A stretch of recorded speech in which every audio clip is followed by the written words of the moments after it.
NLWN-TV now brings you the In the Dugout show. A look at today's Eau Claire Cavalier game. And now, join us in the dugout. Good evening. It's playoff time. Rick Olson here in the NLWN-TV studios, and welcome to today's edition of In the Dugout as we're getting ready to bring you Wild Card Wednesday with the Eau Claire Cavaliers taking on the Chippewa Falls Lumberjacks from Casper Park in Chippewa Falls. First of all, we should explain that the Cavaliers do have the #1 seed throughout the CRBL playoffs. But since Carson Park was already booked by the Eau Claire Express, the game was moved to Casper Park. The Cavaliers will, however, still be the home team. Now, the winner of tonight's game will play on Saturday afternoon against the winner of the game between the Osseo Merchants and the Tilden Tigers.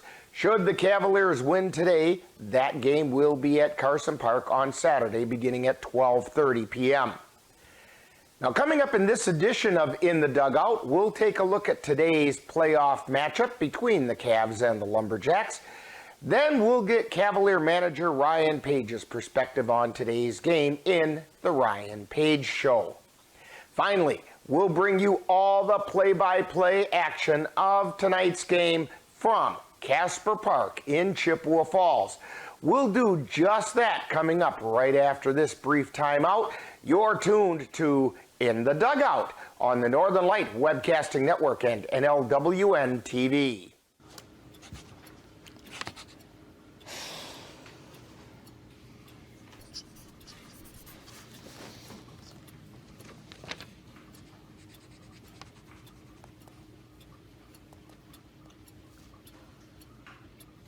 If you love them enough to relearn math so you can teach them math, then surely you'll check nhtsa.gov/the right seat to make sure they're correctly buckled in the back seat.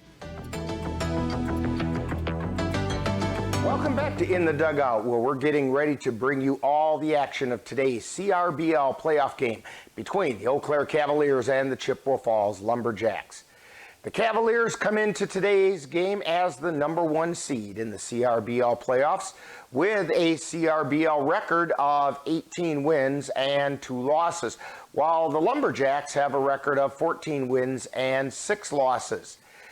These two teams met back on June 13th when the Cavaliers swept a doubleheader by scores of 13-3 and 4-0.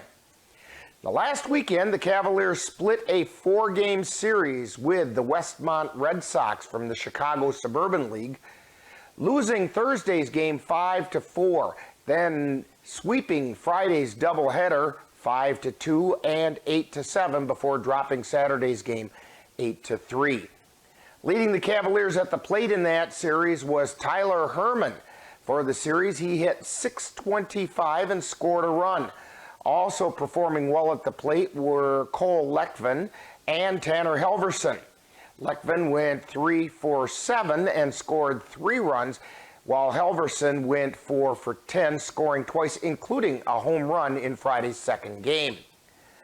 On the mound during that series, Paul Petit was able to pick up his 8th win of the season when he went 6 innings in Friday's second game. Chase Burdell picked up his 3rd save of the season in that same game. Ethan Kelberg and Carter Hesselman each picked up their first losses of the season. Hesselman's loss was in spite of giving up only 2 earned runs in 6 innings. Now, we'll be back right after this timeout to take a look at tonight's game. You're tuned to In the Dugout on the Northern Light Webcasting Network and NLWN-TV. When I was in foster care, I never knew when I would have to move, so I always had my suitcase ready to go. Then one day, I was adopted. My new parents opened their hearts and home to me. My parents cook my favorite breakfast for me every morning. My parents take me on trips I never thought I would go on. They gave me a home and an even better reason to use that suitcase. My parents aren't perfect, but they're perfect for me. Welcome back to In the Dugout. Taking a closer look at today's action, the Cavaliers and the Lumberjacks are trying to reach the CRBL championship game, which will be played on Saturday against the winner between the Osseo Merchants and the Tilden Tigers. Now, these two teams did meet back on June 13th in a doubleheader at Carson Park, which the Cavaliers swept by scores of 13-3 and 4-0. In that doubleheader sweep, the Lumberjacks were led by Nate Hayes, who went 3 for 6 at the plate, and by Chandler Blair, who went 2 for 3 and also scored a run. Also scoring for the Lumberjacks that day were Luke Franz and Matt Martineau. On the mound for the Lumberjacks, Nelson Crumbaker threw effectively in a losing effort in Game 2, allowing 4 runs in 6 innings pitched while striking out 2 and walking 2. Lumberjack ace Levi Schaller had a rough go of things in Game 1, throwing only 2 1/3 innings while giving up 7 runs on 7 hits and walking 5. Paul Petit and Carter Hesselman picked up the wins for the Cavaliers, giving up a combined 3 runs in the 12 innings that they pitched. Now, coming into today's playoff action, the Cavaliers are being led at the plate by Kendron Gulo, who's hitting at a .412 average. Tyler Herman and Mitch Voller are also hitting over .400, with Herman at .408 and Voller at .403. The Cavaliers also have another 7 players hitting well over .300. Now, on the mound, the Cavaliers starting pitchers are led by Tanner Halverson with a 4-0 record and a 0.00 ERA. Carter Hesselman and Paul Petit are also contributing solid performances. Hesselman sports a 4-1 record with a 2.25 ERA, while Petit has an 8-1 record with a 2.59 ERA. Chase Burdell and Ethan Kjellberg are the Cavaliers save leaders with 3 saves each. Overall, the Cavalier pitching staff has a combined ERA of 3.09, while holding opposing hitters to a .222 batting average. Now, coming up next, following this timeout, we'll get the Cavalier manager Ryan Page's outlook on today's game in the Ryan Page Show. You're tuned to In the Dugout on the Northern Light Webcasting Network and NLWN-TV. I want to eat apples and bananas. I need to eat apples and bananas. Why can't I eat apples and bananas? Support the Feeding America nationwide network of food banks to help provide meals to those in need. Join us at feedingamerica.org.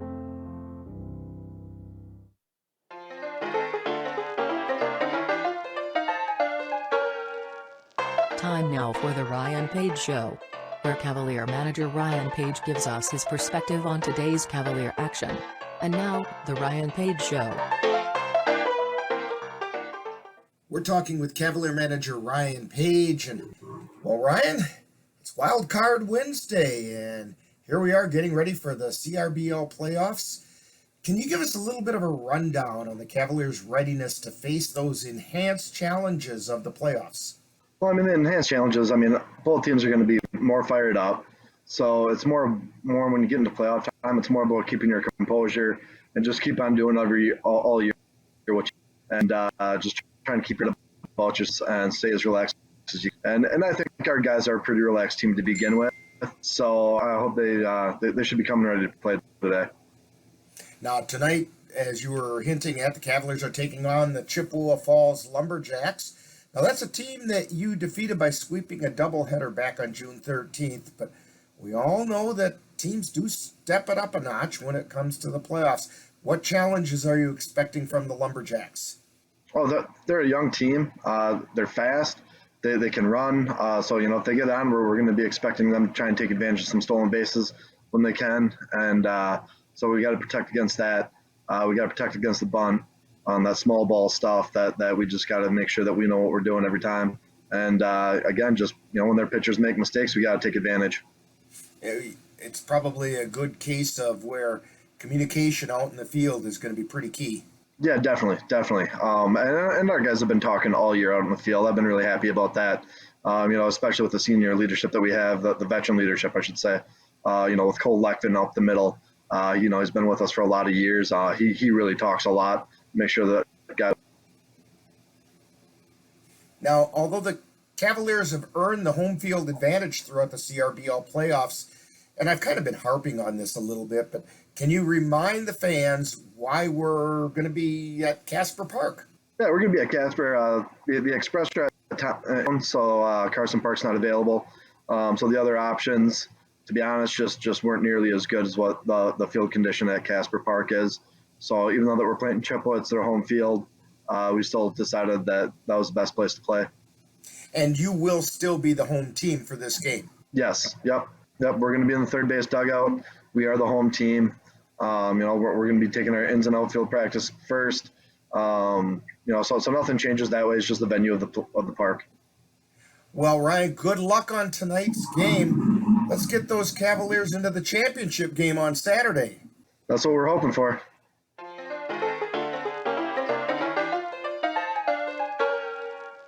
You've been tuned to the Ryan Page Show with Cavalier manager Ryan Page's outlook on today's Cavalier action. Stay tuned. More in the dugout is coming right up. Roll over. Chance high five. All right. When you adopt a shelter pet, you discover all the things that make them unique. And your mother and...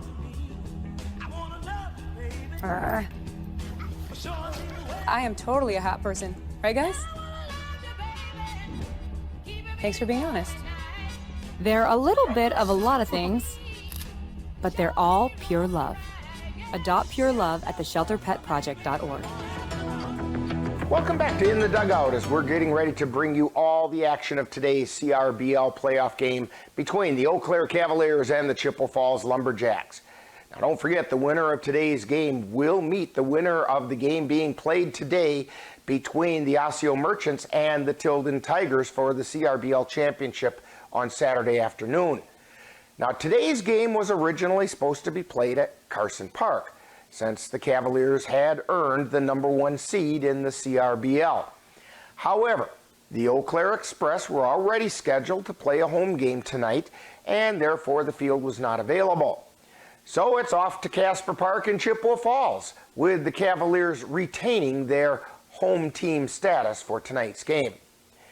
Should the Cavaliers be successful tonight, we will have that championship game on both the Northern Light Webcasting Network audio service and on NLWN-TV on Saturday afternoon. So the stage is set for some exciting Cavalier baseball, and we'll have all the playoff action for you right here on the Northern Light Webcasting Network and NLWN-TV. Now, in just a moment, I'll be joining my colleague Dan Petchow at Casper Park in Chippewa Falls, as we'll bring you all the action of tonight's game between the Eau Claire Cavaliers and the Chippewa Falls Lumberjacks. That's coming up next. You've been tuned to In the Dugout on the Northern Light Webcasting Network and NLWN-TV. This is the story of a boy who is very sensitive to lights and sounds. So he built secret hiding places where nothing could get in. The boy didn't like looking people in the eye. It made him feel uncomfortable. One day, he found out he had something called autism. His family got him help, and slowly, he learned how to live with it better. Early intervention can make a lifetime of difference. Learn the signs at autismspeaks.org. You've been watching the In the Dugout show with a look at today's Eau Claire Cavalier game. This has been a presentation of NLWN-TV. Stay tuned. Coming up next is live Eau Claire Cavalier baseball. Being prepared is a part of who you are, but it's especially important in the case of a disaster. Be informed about possible emergencies in your area. Make a plan that covers where you go in an emergency. Build a kit with the things you need to survive. There's no one more capable of planning for your situation than you. Start your plan today. Go to ready.gov/myplan.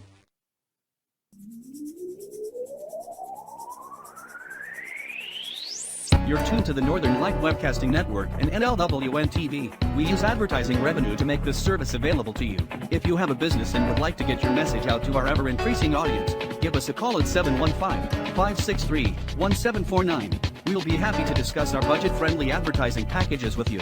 Get your business noticed on the Northern Light Webcasting Network and NLWN-TV by calling 715-563-1749. Eau Claire Cavalier Baseball is on the air. NLWN-TV proudly presents today's Eau Claire Cavalier game. Help us celebrate 50 years of Cavalier baseball as they battle their way through the Chippewa River Baseball League. And now, out to the ballpark for coverage of today's game. And good evening, and welcome to Casper Park in Chippewa Falls, where we're getting ready to bring you Wild Card Wednesday, CRBL playoff action between the Eau Claire Cavaliers and the Chippewa Falls Lumberjacks. And even though we are in Chippewa Falls, as you heard it throughout the In the Dugout show, the Cavaliers are the home team for this game by virtue of the fact that they got the number 1 seed in the CRBL playoffs. Taking a quick look at the starting lineups for today's game 4, the Cavaliers out in the field. At third base is Cooper Kapanke. At shortstop, Jackson Vance. At second base is Cole Leckman. And at first base, Anthony Pogodzinski. Behind the plate is Cole Timon. Out in left field is Mitch Voller. Center field is Gabe O'Brien. And in right field is Xavier Bedminster. On the mound for the Cavaliers today is Paul Petit. He has an 8-1 record with a 2.59 ERA. He's pitched 59 innings, given up 44 hits in those 59 innings, 18 runs, 17 of which were earned. He has struck out 70, most of that by virtue of his fastball, and he's walked only 15. Now the batting lineup for the Chippewa Falls Lumberjacks. Leading off and playing shortstop is Jake Varsho. Batting second and playing left field is Blake Tripler. Batting third at catcher is Nolan Hutzler. Batting fourth and first base is Nate Hayes. Batting fifth, right fielder Jimmy Schumanauer. And batting sixth, the designated hitter Chandler Blair. Batting seventh, the third baseman Matt Martineau. And batting eighth, the center fielder Dawson Mathwig. And batting ninth, the second baseman Trevor Franz.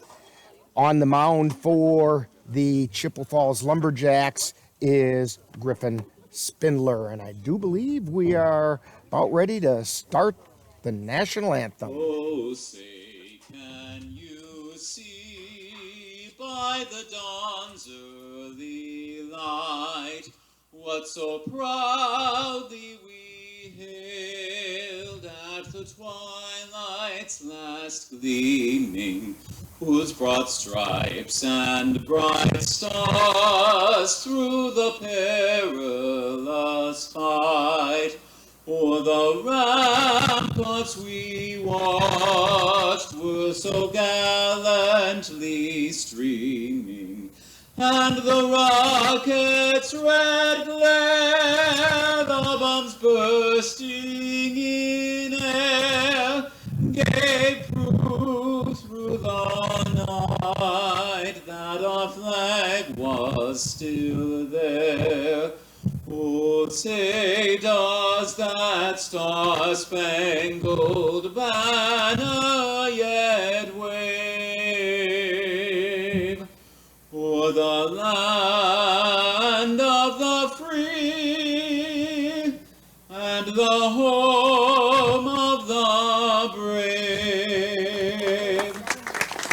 And the singing of our national anthem to get things started off here at Casper Park.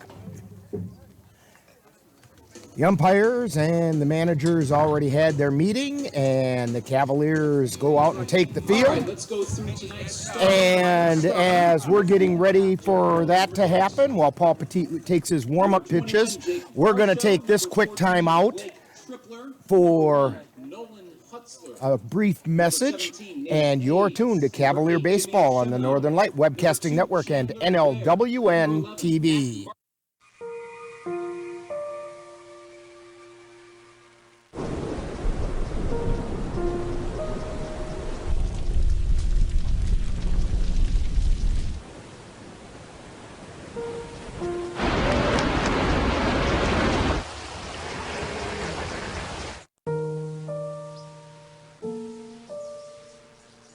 Don't wait. Communicate. Make your emergency plan today.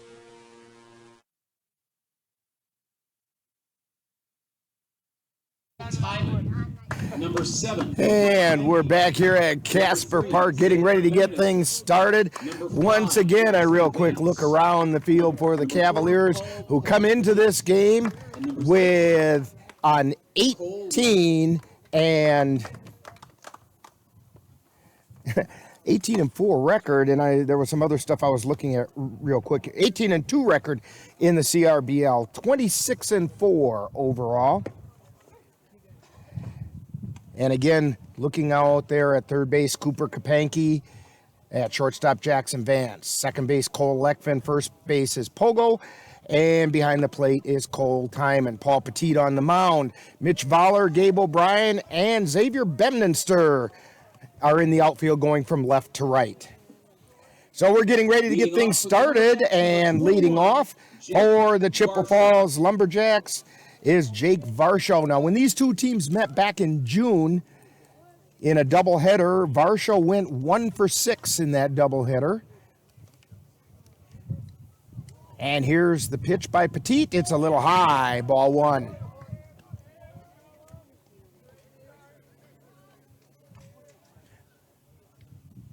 Here's Petit with the wind and the fire. That's inside, ball 2. As we mentioned about a week ago, the Cavaliers starters tend to take about an inning to get things settled down. There's a foul off the left side. 2 balls and 1 strike.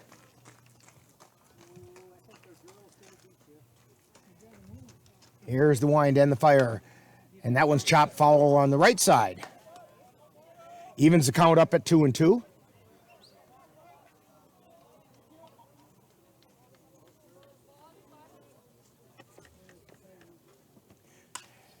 Varsho loops that one foul down the left field line. Varsho hails from Altoona. His favorite sports team is the Green Bay Packers. Here's the wind and the fire. Fouled straight back into the screen. We're lucky that the screen was there. That would have been right back here at us. I should mention I'm sitting here with Ann Monroe on the switcher, and a ground ball out to shortstop, picked up by Vance, throw to first in time for the out, and Varsho grounds out 6-3. Cassie Nelson on the camera. Now batting for the Lumberjacks, number 14. and our buddy Dan, well, he's doing an equestrian event tonight down at the Lazy L Arena. That's going to bring up Blake Tripler. In that doubleheader, Tripler went 1 for 4.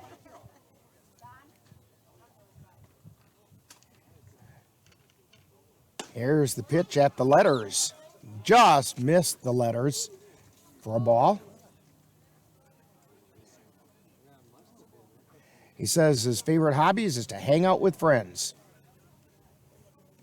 Sounds like a good idea. Here's the wind and the fire. Swing and a miss. Strike 1.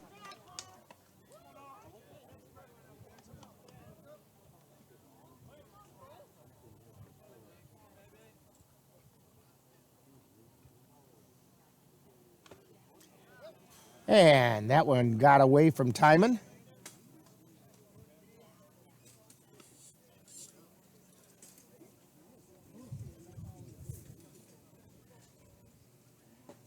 1 ball, 2 strikes. Tripler's favorite sports team, the Chicago Blackhawks. He's a hockey guy. Here's the pitch. Fly ball out into center field, and it falls down in front of O'Brien. Scoops it up, gets it back into the infield. So Blake Tripler singles to center. Now batting for the Lumberjacks. That brings up the catcher, Nolan Hutzler. In that doubleheader, Hutzler went 0 for 6.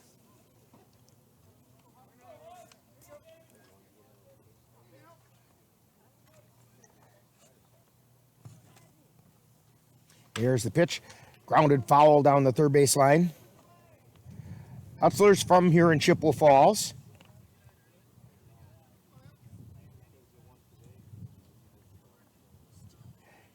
I believe he's probably had a tough life because his favorite sports team is the Pittsburgh Steelers. And living in Wisconsin, that's a tough thing to do. Here's the pitch. Pop foul out of play on the right side. Boy, it's a good thing Dan's truck isn't there over there today. It was last time we were here.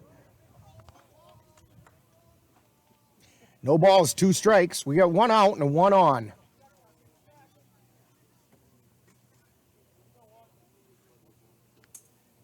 Petit fires. It's a little bit low.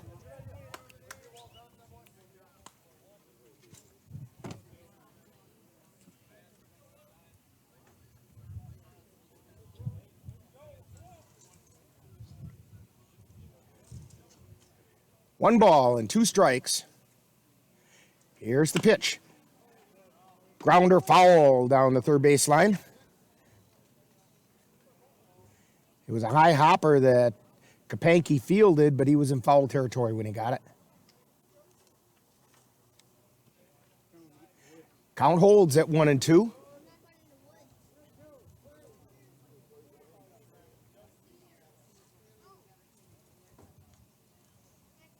Petit fires, and a soft liner out into right field, falls in front of Bemninster, and another soft single for the Chippewa Falls Lumberjacks.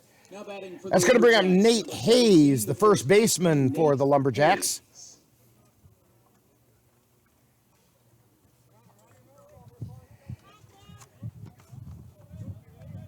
Hayes actually had a fairly decent day in that doubleheader, went 3 for 6. He's from Chippewa. His favorite ball player is Christian Yelich. And we do have a substituting in number 3, Luke Franz coming in as a courtesy runner for Nolan Hutzler.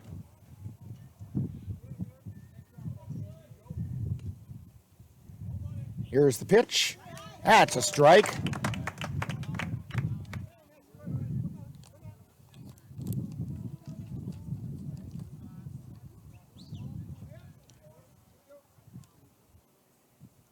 And here's the fire. Line shot almost took off Petit's head.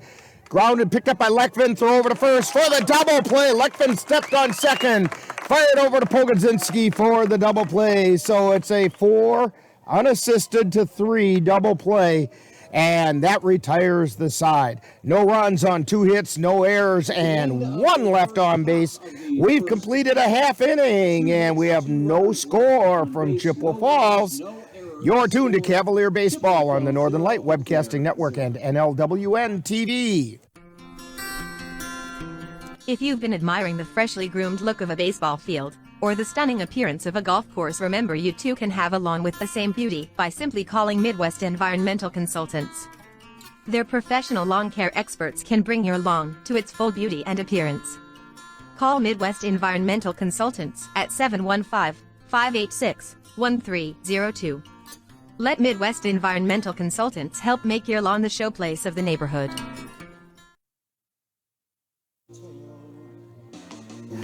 Back here at Casper Park in Chippewa Falls, heading into the bottom of the first inning.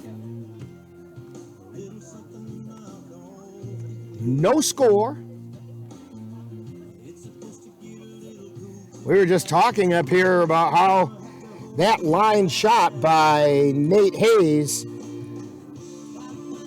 as Cassie said, he wouldn't have looked so pretty talking about Paul Petit if he hadn't ducked when he did.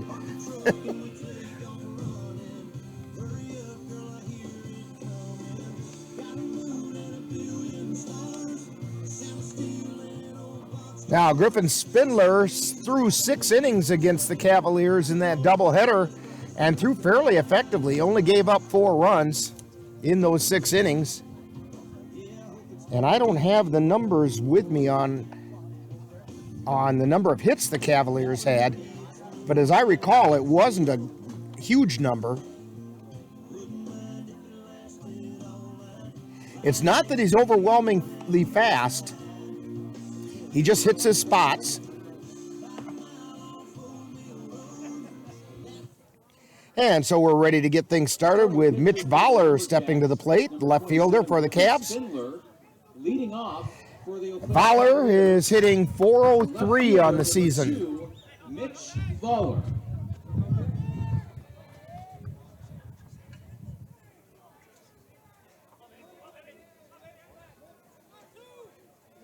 And Spindler's first pitch. Voller fouls it off in the dirt.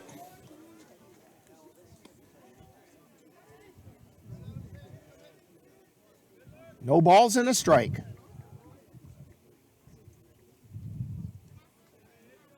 Here's the wind in the fire. Ground ball out to second, picked up by Franz, throws over to first in time, and Voller goes down 4-3. That's going to bring up Gabe O'Brien, the center fielder for the Cavs. Now batting for the O'Brien hitting .317 on the season. And here's the first pitch. Fly ball out into right field. That one's fairly deep, but back to get it is Schemenauer, and he makes the catch. First pitch swinging, and a deep fly ball into right field, but an out for Gabe O'Brien. Brings up Anthony Pogodzinski, hitting .354. We should mention there's a fairly good breeze here today, and it's blowing straight out because it's right at our back. It actually feels really nice up here.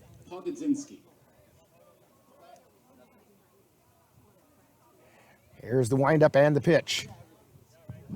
That one's outside for ball 1.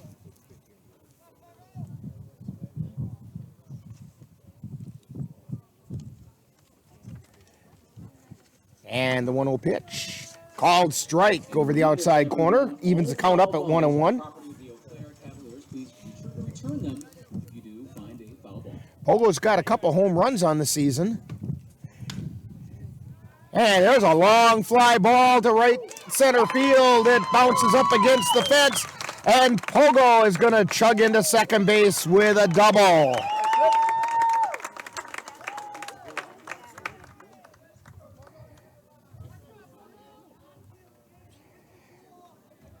So Pogo's on second with 2 down. Brings up Cole Timon.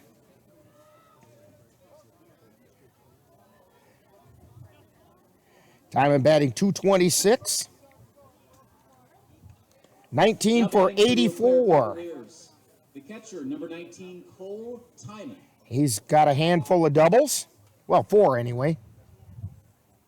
We just won't count the thumb.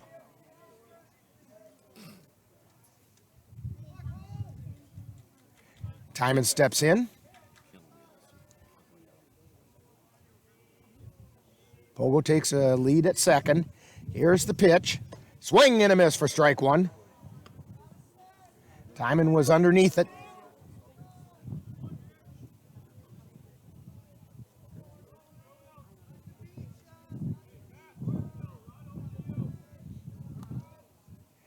Spindler makes his pitch. It's high for a ball. Pogo bluffed a steal. 1 ball, 1 strike.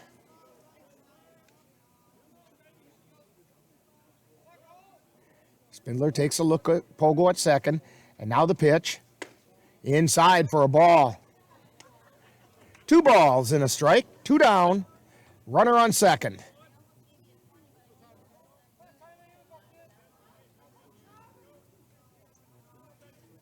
Pogo with a pretty good lead.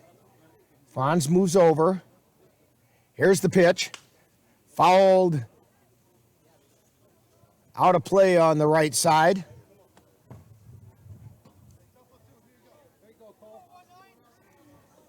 Counts even at 2-2. 2 down.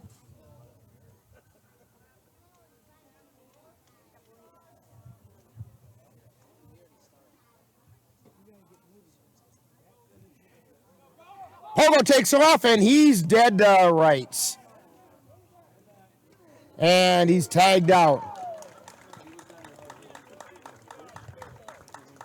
So Pogo's caught stealing.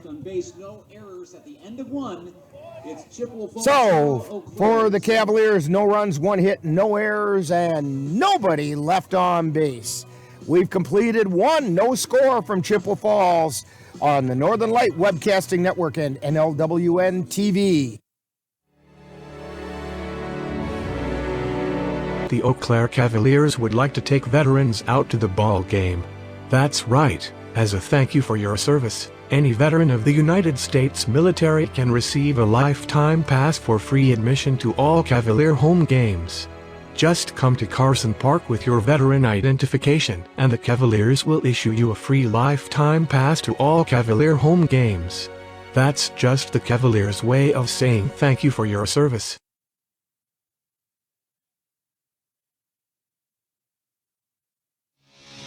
You've been watching NLWN-TV's presentation of Eau Claire Cavalier Baseball live on the Northern Light Webcasting.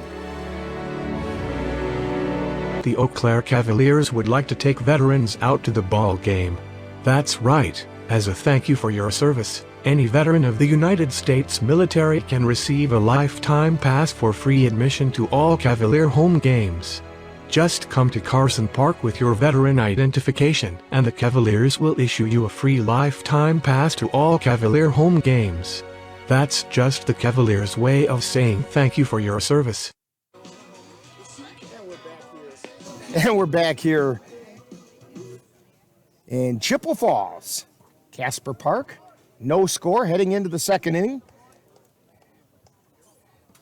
And leading off for the Chippewa Falls Lumberjacks in the top of the second is Jimmy Schemenauer. Now batting for the Lumberjacks, the right fielder, number 8, Jimmy Schemenauer.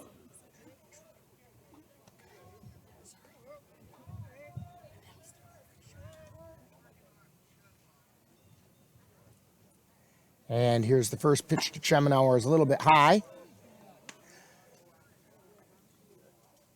According to the scoreboard, which is always off a little bit once you get to a 2-strike count.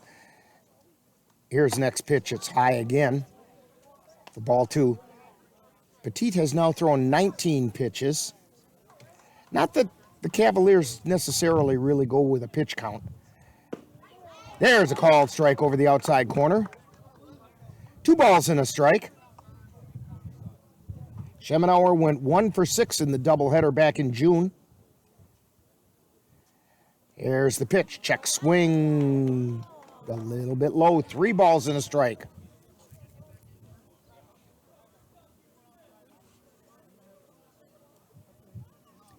Petit winds and fires, and it's high for ball 4. Jimmy Schemenauer draws the walk. That's going to bring up Chandler Blair. He's the designated hitter, and in that doubleheader, he went 2 for 3 and scored a run. Schemenauer takes a lead at first. Petit looks in for the sign. Quick peek over at first. He's at the belt, and the pitch. And that one missed. Must have missed inside because it looked pretty good around the knees.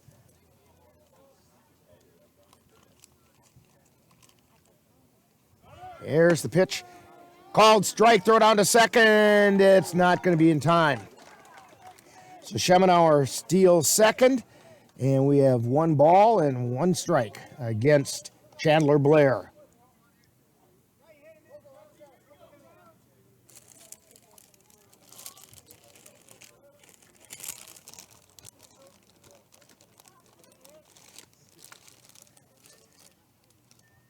Petit looks over at second. Fires. It's high and inside. Ball 2.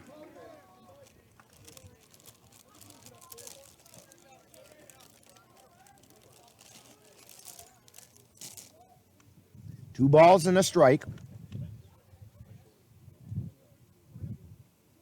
And the pitch. And it's ball 3. Didn't get the name of the two umpires tonight.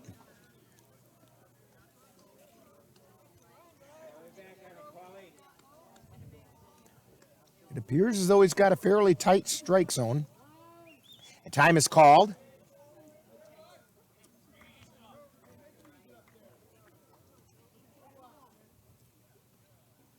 Chandler Blair steps back in. Schemenauer with the lead and the pitch.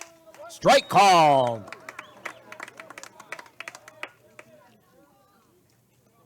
And the count goes full. Chandler Blair thought that he had gotten ball 4, and the umpire quickly corrected him. Here's the pitch, swung and fouled back. Count remains full.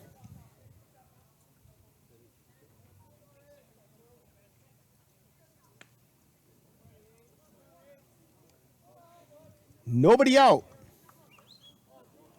Jimmy Schemenauer on second. Full count to Chandler Blair. Petit looks over at second. Here's the payoff pitch. It's high and away for ball 4. 2 straight walks for the Lumberjacks. And that's going to bring up Matt Martineau. Now batting for the He's the third baseman. The third baseman, number 11, Matt And in Martineau. that doubleheader on June 13th, he went 1 for 6 and scored a run.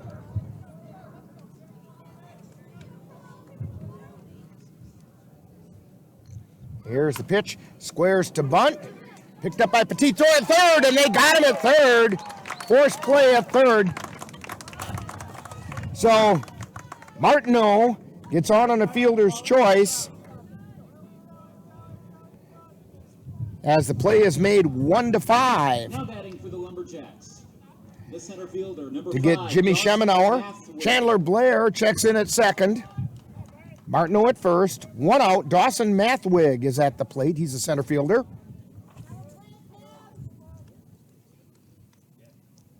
And the pitch is high and away for a ball. In that doubleheader, he went 1 for 5.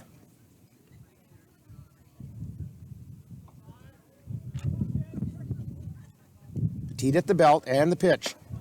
High again. Petit appears to be just missing high tonight.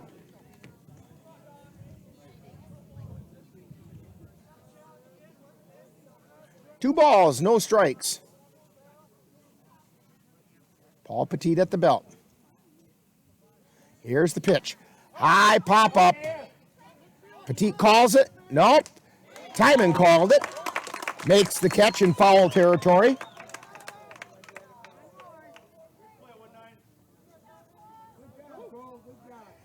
For 2 down. Brings up the number 9 hitter, Trevor Franz.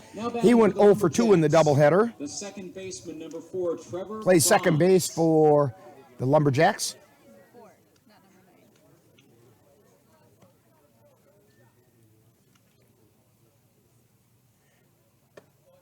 He's the bottom of the lineup, hence the number 9 hitter.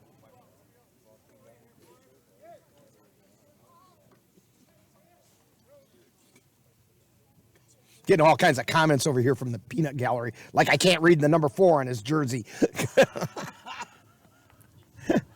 Swing and a miss. Evens the count up at 1 ball, 1 strike.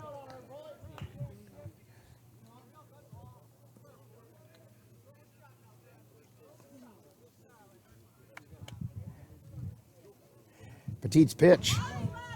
And it's a called strike at the knees. 1 ball, 2 strikes. Paul Petit gets the opportunity to work from ahead now. He's at the belt. Checks the runner at second. And the pitch. Caught Called strike 3. And Trevor France goes down looking, and that's the end of the inning. No runs, no hits, no Cavalier errors, and 2 men left on base. After an inning and a half, there's still no score from Chippewa. You're tuned to Cavalier Baseball on the Northern Light Webcasting Network and NLWN-TV.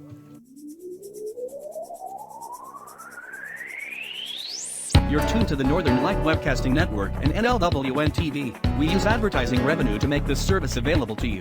If you have a business and would like to get your message out to our ever-increasing audience, give us a call at 715-563-1749. We'll be happy to discuss our budget-friendly advertising packages with you. Get your business noticed on the Northern Light Webcasting Network and NLWN-TV by calling 715-563-1749.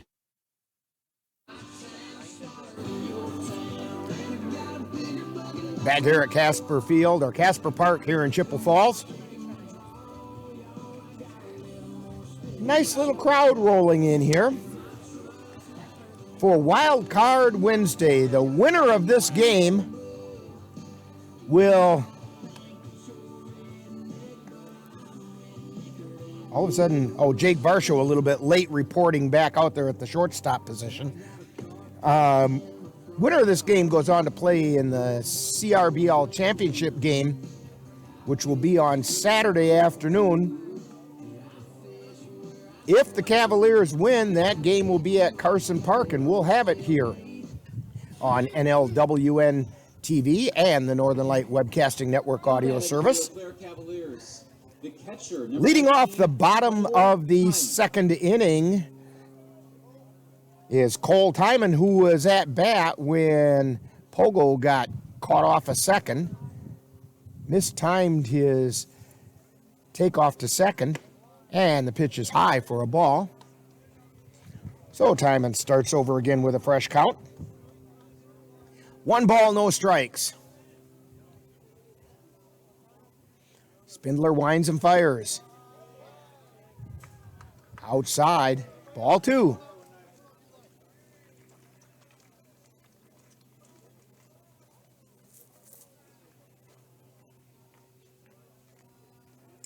Here's the wind and the pitch. That's outside, ball 3.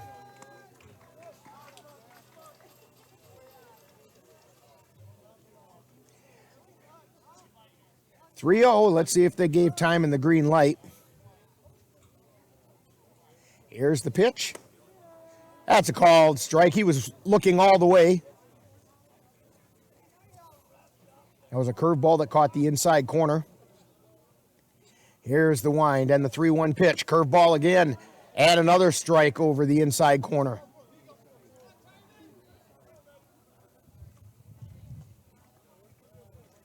So the count is full to Cole Timon. Spindler winds and fires. High pop-up. Left center field, drifting over is Mathwig to make the catch for out number 1.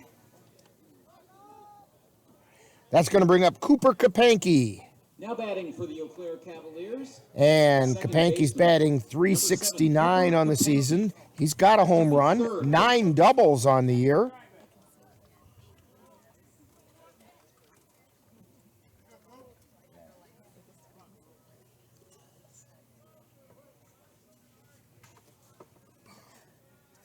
Here's the windup and the pitch. Swing and a miss, strike 1.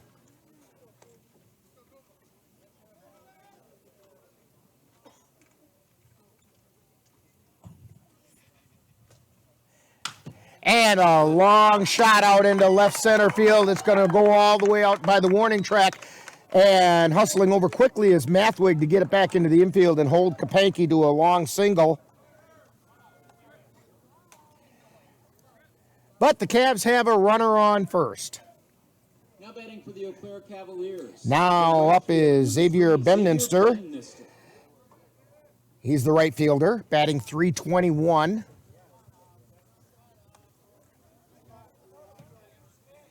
9 for 28 on the season. 3 doubles.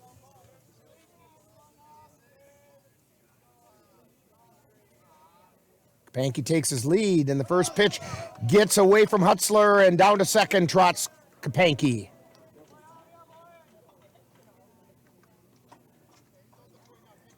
One ball and no strikes to Bemminster. The right fielder for the Cavs.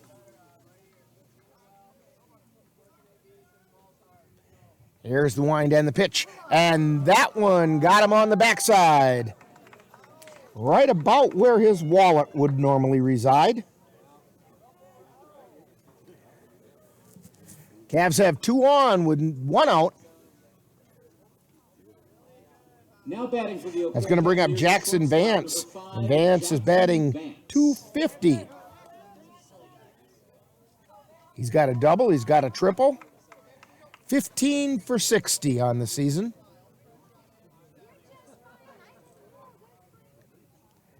Here's the pitch. Check swing, called strike.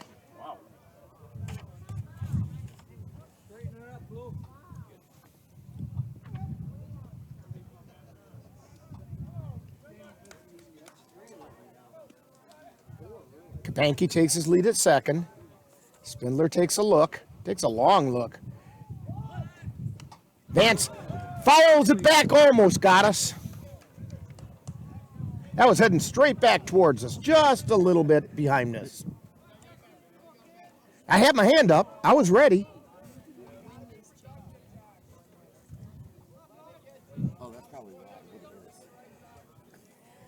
No balls and 2 strikes to Jackson Vance. Spindler fires. Foul back into the screen. He's trying to aim for us, ladies.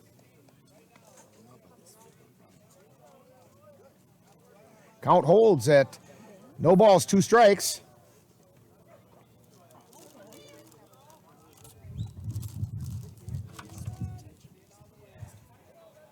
Spindler at the belt.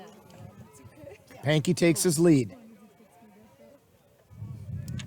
Hayes not holding anybody at first. And another foul back out of play. Bemminster at first. Hayes not doing anything to hold. He's playing inside on the edge of the infield grass. Here's the wind and the fire. It's high for a ball.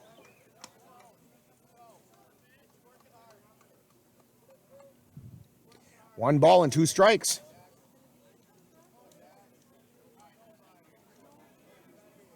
Spindler looks at second. And the 1-2 pitch. Lined out into center field. Is going to fall in for a base hit. They're going to hold Kapanke at third as a good throw came in all the way to the plate. But the Cavaliers have the bases loaded with 1 out. Kapanke at third, Bemminster at second, Jackson Vance at first, and coming up is pitcher Paul Petit. Petit doesn't have a whole lot of at-bats. He's only got 4 on the season. After all, he is a pitcher.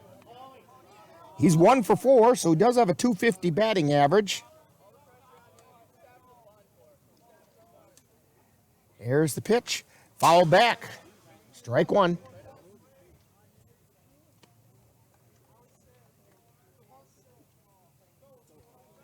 Cavs with the bases loaded.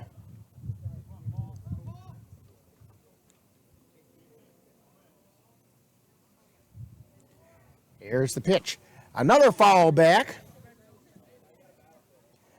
He's following him straight back, and that's usually a good sign. It means he's just a fraction of an inch off from getting a base hit.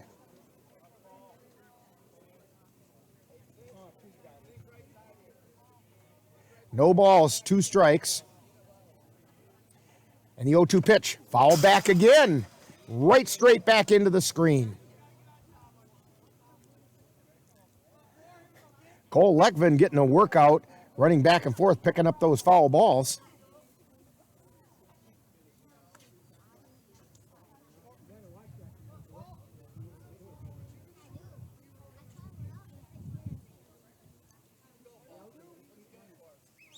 And Petit steps into the batter's box. Spindler at the belt.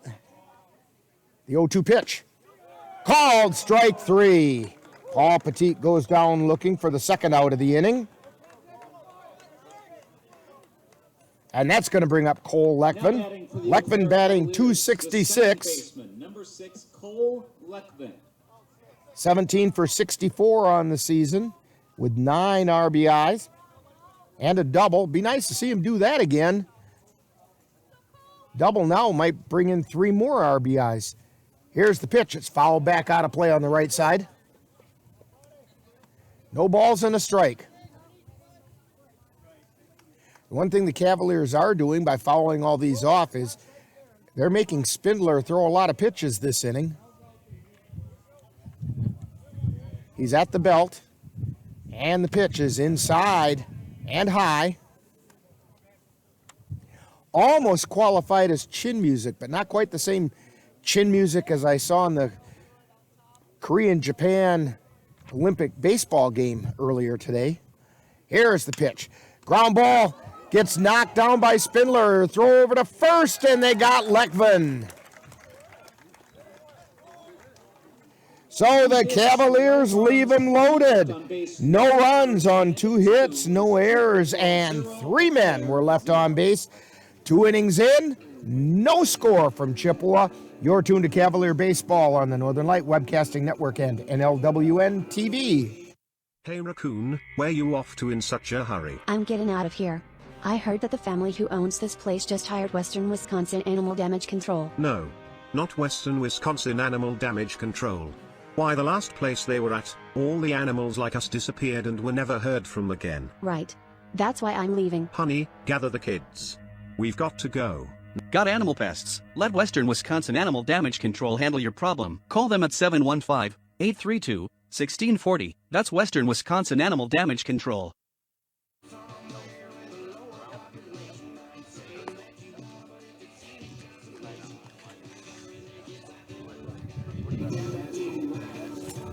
And Paul Petit warming up to get things started in the 3rd inning. No score in this one, and that's where a playoff game is supposed to be. Good, tight battle.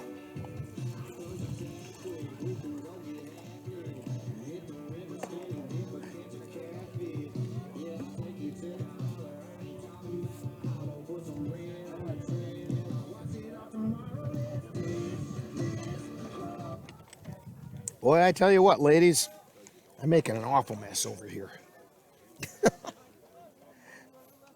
Trying to fill a water bottle from a Gatorade bottle, and it's not working. But I got it.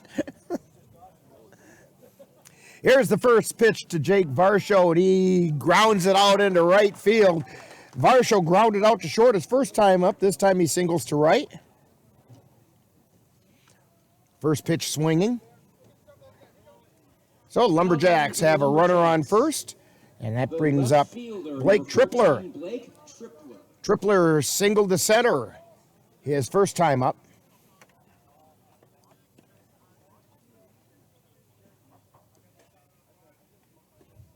Varsho takes his lead at first. Here's the pitch. Squares to bunt, foul on the third base side. No balls and 1 strike.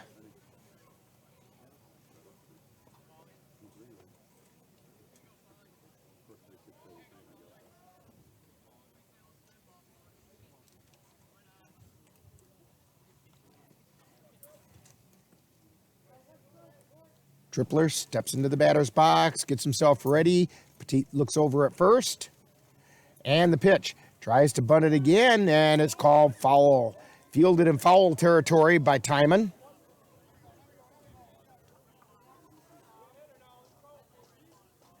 No balls, 2 strikes. Lights are coming on here in Chippewa. It's actually been a beautiful day. Nice breeze. Not overly hot. The dogs even like it.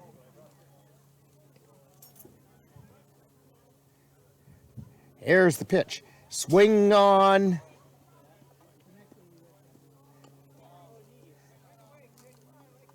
Well, evidently they're going to say that was fouled.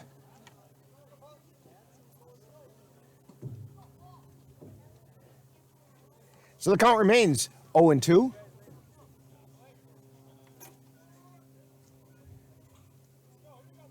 Here's the pitch. That one's in the dirt. Knocked down by Timon. Keeping Varsho at first. 1 ball, 2 strikes to Tripler.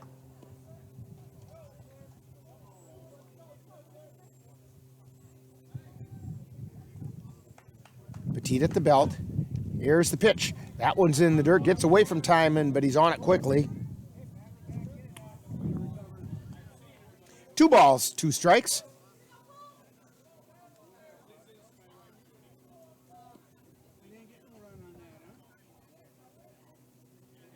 Cavalier infield, double play depth. Here's the pitch. Ground ball out to second. Lekvin has it, scoops, throws it to Vance over to first. And they're going to say that Tripler did beat it out, so he gets a fielder's choice.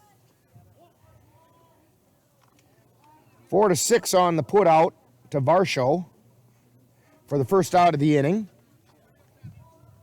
That brings up Nolan Hutzler. And he singled to right his last time up. A little soft liner that went out to right field.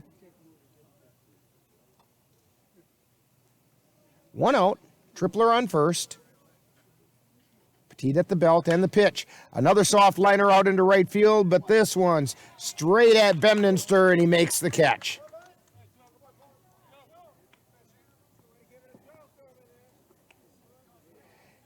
That'll bring up Nate Hayes. Hayes ended the first inning by grounding into a double play to second. He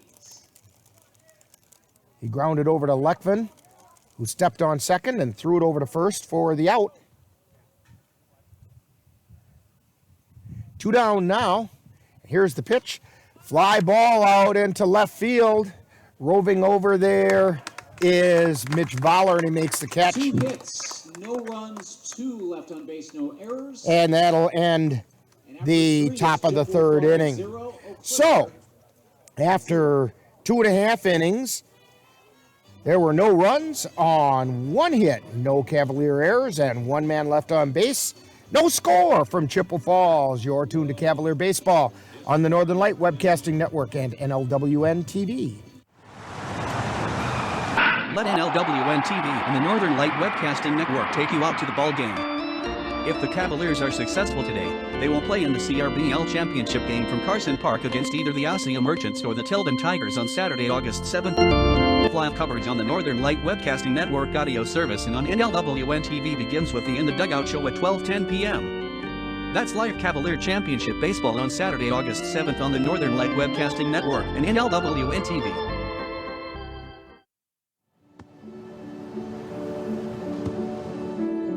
I don't remember how it started.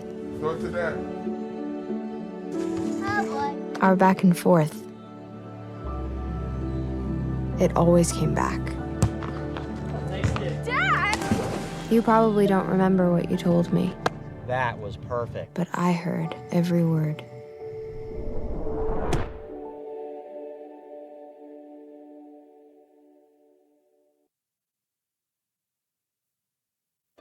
And we're back here at Carson Park, or not, we're not at Carson Park.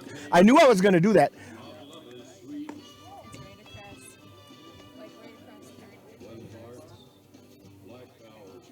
And we're, Cassie making a couple of adjustments over there. And I trust Cassie to make good adjustments. She does a good job for us. Actually, no, she doesn't. She does an outstanding job for us. Leading off the bottom of the 3rd inning for the Cavaliers, the top of the order, Mitch Voller. He grounded to second his first time up. Bottom of the 3rd, no score.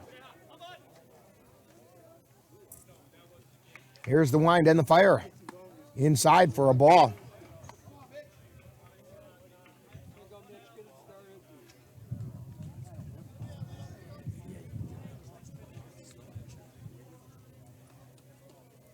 And here's the pitch. Foul back into the screen. Counts even at 1-1.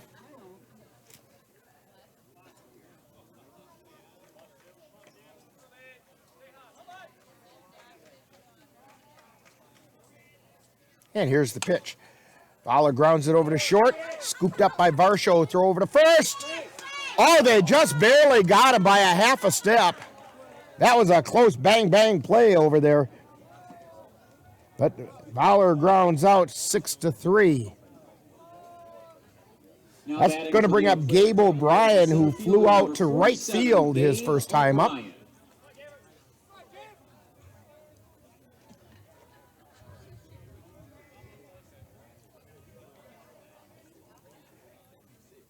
And the first pitch is outside for a ball.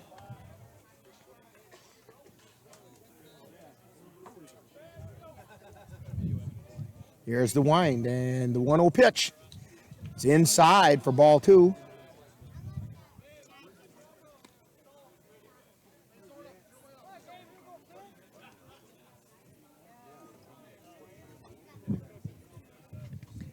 Here's the 2-0 pitch. Called strike over the outside corner. I think O'Brien was going to make sure he could throw him a strike before he swung the bat. And the 2-1 pitch, outside ball 3. So Gabe O'Brien about to get a hitter's pitch.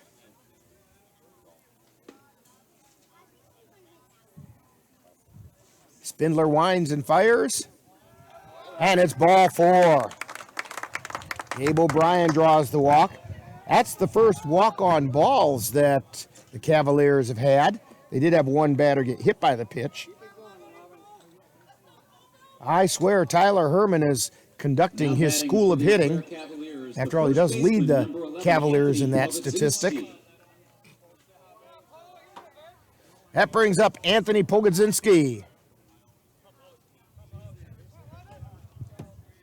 Pogo doubled his last time up out into right center field.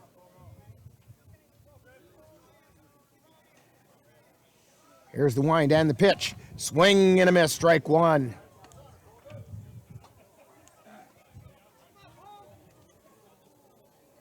Big strong cut by Pogo that time. Spindler takes a look over at first. And the 0-1 pitch. High.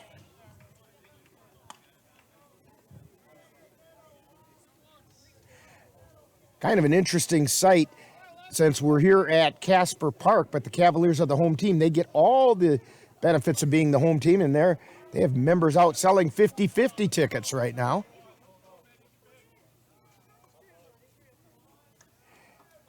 Spindler's 1-1 pitch. Swung on a miss, strike 2.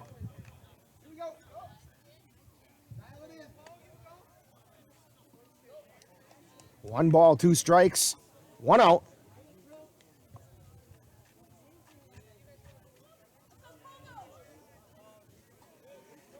Scheduled for 9 tonight.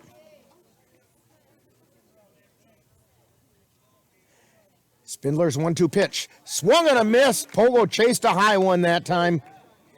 And he goes down swinging. That's going to bring up Cole Timon.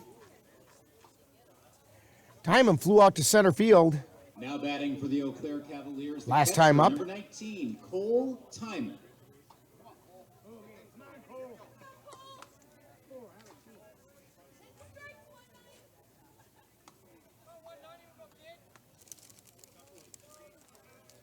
And Timon steps in. O'Brien takes his lead at first.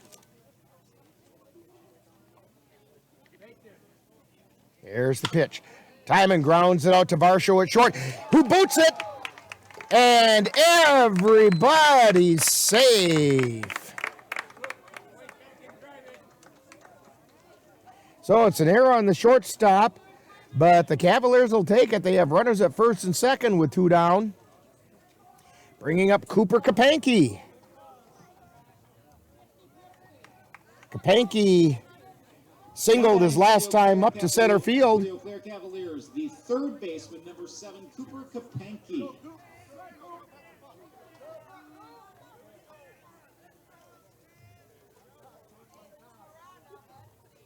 Kapanke digs in. O'Brien takes his lead at second. Spindler at the belt. Takes a look over at second. And the pitch to Kapanke is high and away for ball one.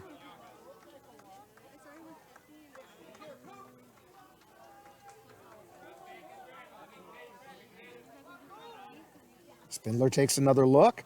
And the pitch. High and away, ball two.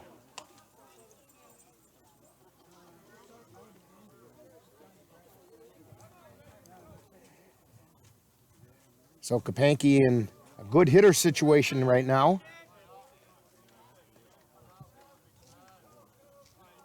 We're in the bottom of the third with no score. The 2-0 pitch. That's a called strike over the outside corner. 2 balls, 1 strike.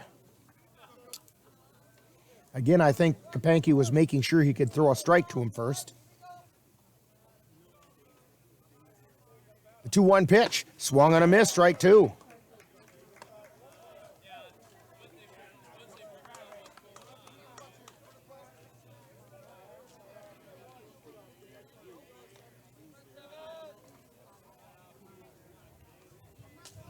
Kapanke steps back in the box. Spindler at the belt, 2 down. 2 balls, 2 strikes. And the pitch, high, ball 3. Count is full. It's traveling time for the runners. Time is called. And we have a courtesy runner going in for Timon.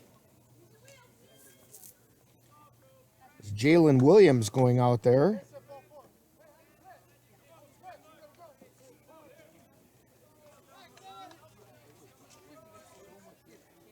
Payoff pitch to Kapanke.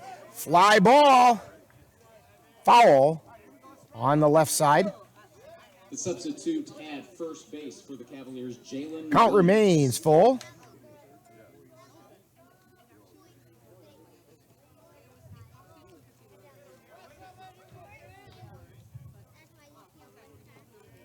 Spindler into his motion. Runners go. Kapanke hits a fly ball. Foul and just out of play. And again, they'll have to do it all over again. Neither Gabe O'Brien nor Jalen Williams mind doing that too much. Spindler at the belt. And Williams takes off. O'Brien takes off, and Kapanke fouls it off.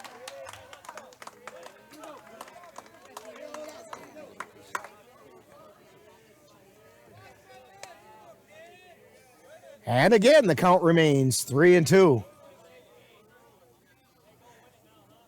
know, football practice started for a lot of kids, and I'm sure a lot of them ran some wind sprints, and that's about what O'Brien and Williams are feeling like right now.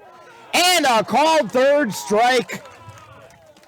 Kapanke goes down looking on a pitch that was borderline at the knees. It's a good example of why I think Kapanke should wear his socks on the outside, because his knees are pretty high, and I don't think he got the benefit of that. But we've got 3 runs in, and there's no score from Chippewa Falls. You're tuned to Cavalier Baseball on the Northern Light Webcasting Network and NLWN-TV. It happens to everyone eventually. Your computer goes on the fritz. Fear not, Slayton's Technology Services can help. When your computer decides to not cooperate, it can be very frustrating. Let Slayton's Technology Services keep you from wanting to drive your computer right off a cliff. Slayton's Technology Services supports business of all sizes. They offer assistance with managed anti-malware, encrypted email, fast tech support, data backup, and recovery, and more. Call Slayton's Technology Services at 715-864-2833 and get the IT help you desire. Slayton's Technology Services is the official IT service for the Northern Light Webcasting Network.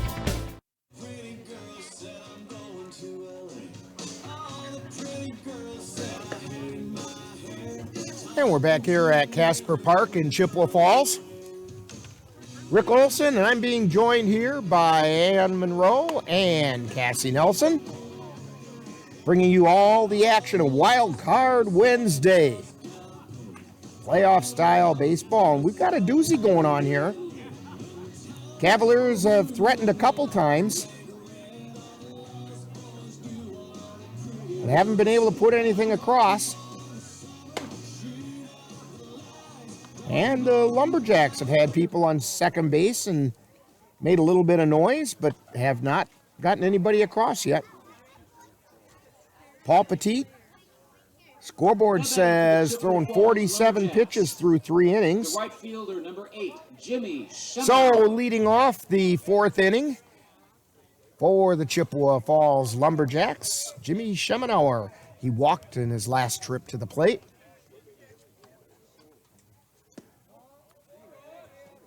Showed bunt, but a pitch was outside for a ball.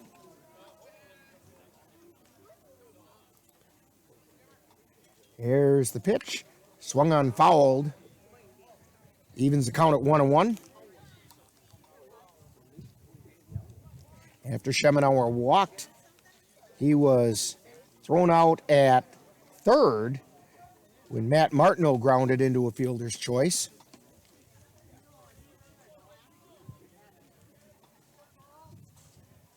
Here's the 1-1 pitch. Just a bit inside. 2 balls and a strike.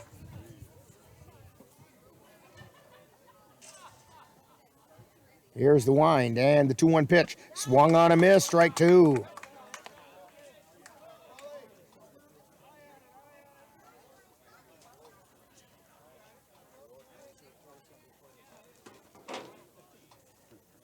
Here's the 2-2 pitch.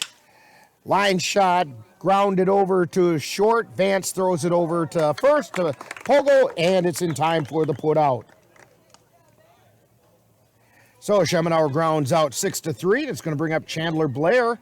And Blair also walked in the 2nd inning. The designated hitter, number 2, Chandler Blair. It should be noted that last night we also got the pairings on the district WBA, or Wisconsin Baseball Association tournament. First pitch to Blair is a called strike at the letters.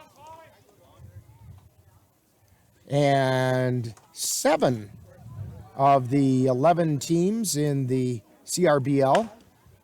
Ground ball, stopped by Kapanke. Throw over to first. And pulled Pogo's foot up off the bag, and that's the only thing that got Chandler Blair there in time. He's going to get an infield hit.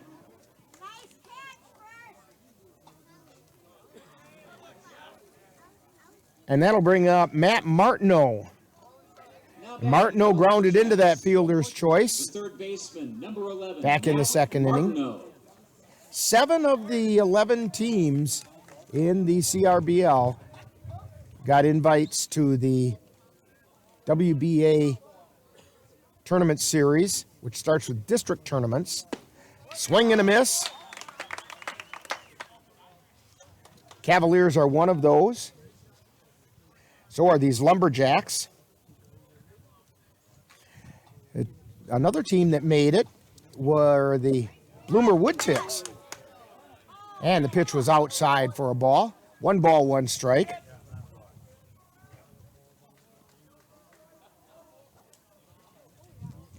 Tilden Tigers made it.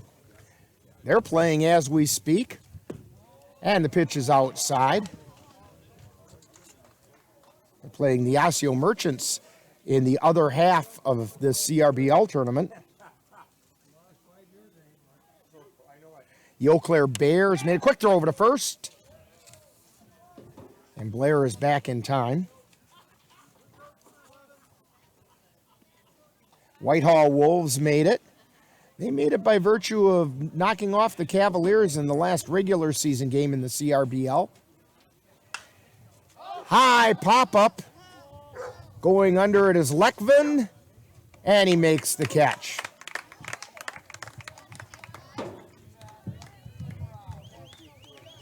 That'll bring up Dawson Mathwig, who popped a foul to Cole Timon behind the plate. And our Cavaliers made it. In fact, they are hosting one of the district tournaments starting on the 13th. And of course, the Osseo Merchants are also got an invite. First pitch to Mathwig was a ball. Here's the 1-0 pitch, swung on a miss. Counts even at 1-1.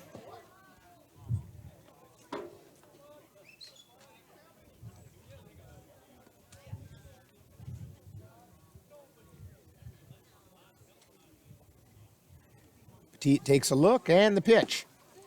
And a called strike over the outside corner at the knees. 1 ball, 2 strikes.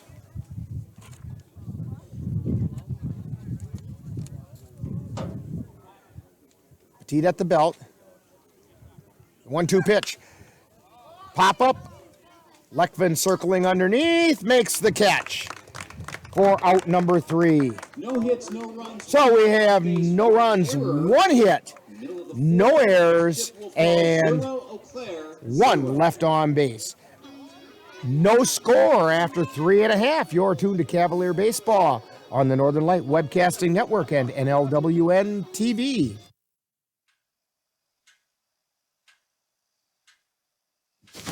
Awkward. I'm the awkward silence. You try to avoid me, then there I am again. But an awkward silence can be a great thing. Like Kelly here is about to demonstrate. You haven't really been yourself lately. Are you okay? Find out how you can help a friend with their mental health at seizetheawkward.org. And we're back here at Casper Park, and Cassie has also discovered that not only are there a lot of people here, but this is a dog-friendly ballpark, and there's at least 10 dogs here in the crowd. Now, is that what they mean by the dog days of August? Because we're awfully early in August to be into the dog days of August already.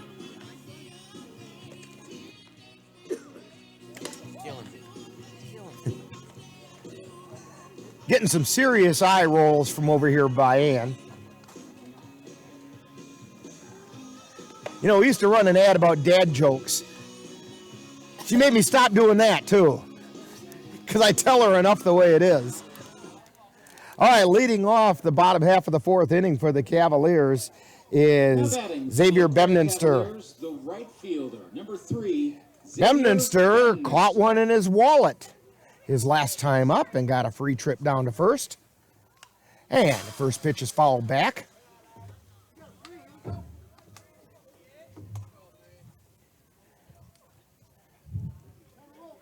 No balls and a strike. Here's the pitch. And that's called strike. Inside half of the plate at the knees. No balls, 2 strikes. And the pitch. Grounded out towards shortstop. Varsho picks it up, throws it over to first, and gets him. So Bemninster grounds out short to first, brings up Jackson Vance. Vance singled out into center field his last time up. Shortstop number 5, Jackson Vance.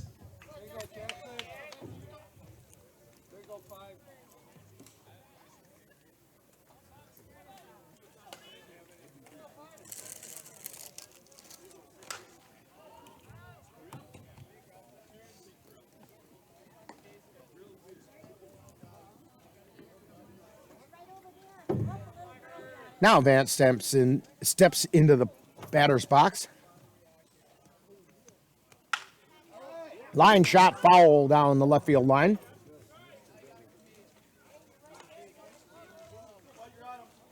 That one had ideas about getting down into the corner.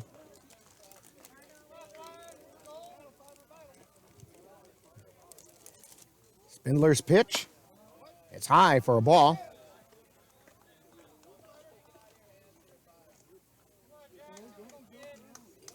Snacks from the garden up here in our little press box, and that's kind of nice to have.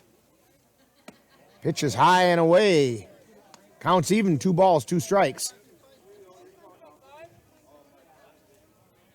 Lots of little tomatoes.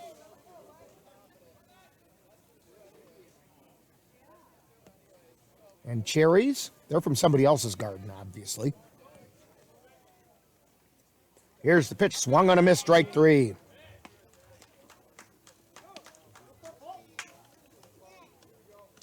So with 2 down, up steps Paul Petit. He went down looking his first time up. The pitcher, number 4, Paul Petit.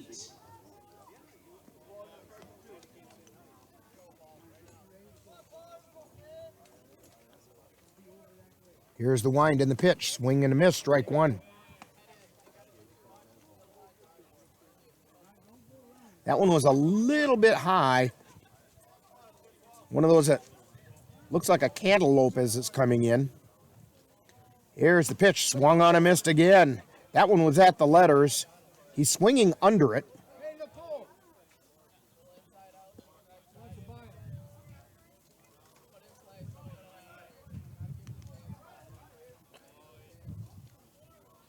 Here's the pitch.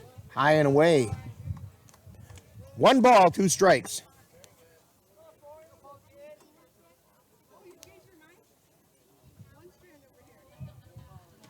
Spindler's pitch. Petit fouls it away. Count holds at 1 and 2.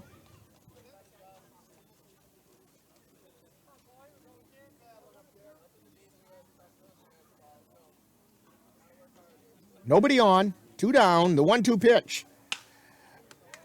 Lined out into center field. Coming in to make the catch is Mathwig for out number 3. No hits, no runs, no one left on base, and no. So for the Cavaliers, 3 up and 3 down. Ball 0, Eau Claire 0. We've completed 4 innings and the score.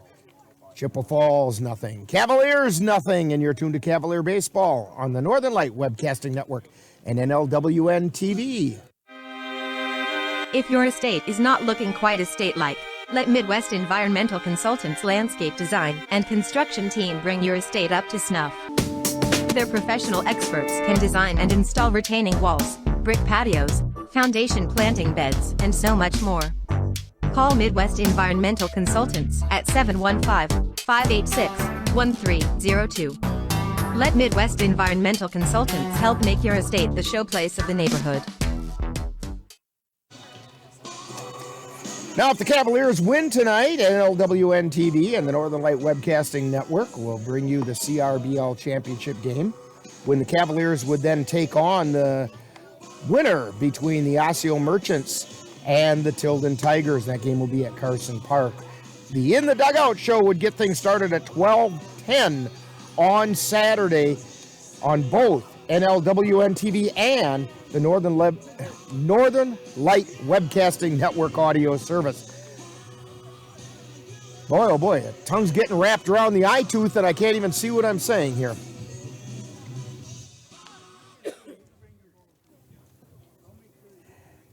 All right, due up for the Chippewa Falls Lumberjacks is the number 9 hitter, Trevor Franz, and he'll be followed by Jake Varsho and Blake Tripler from the top part of the order. France struck out looking his first time up.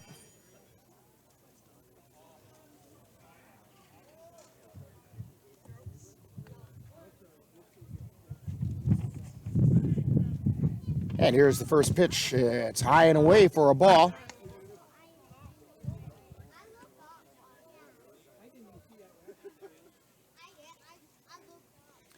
Paul Petit winds and fires. Swing and a miss for strike 1. That was the fastball.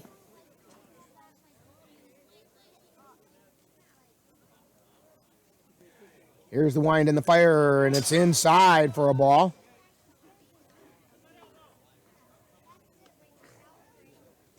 Franz didn't want any part of that one coming in because that was a fastball inside.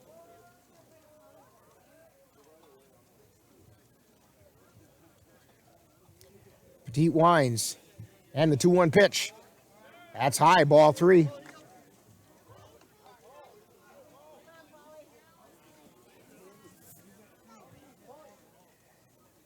He's at the belt, and the pitch.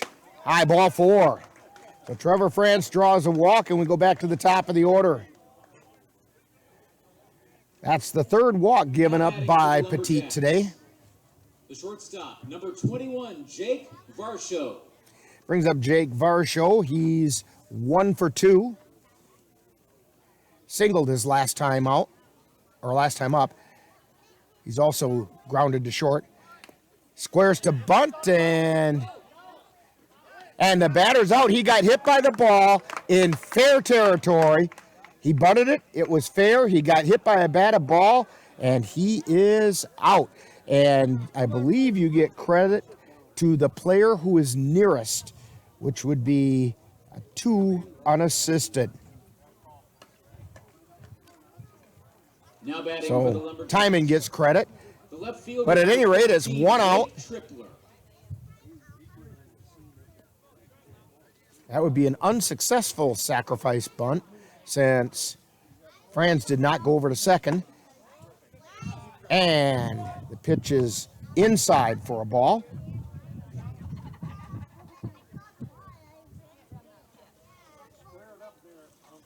One ball, no strikes. And the ball is grounded over to Leckvin, throws over to second for 1, and that's all they're going to get. So Tripler grounds into a fielder's choice. It's the second time in a row he's done that.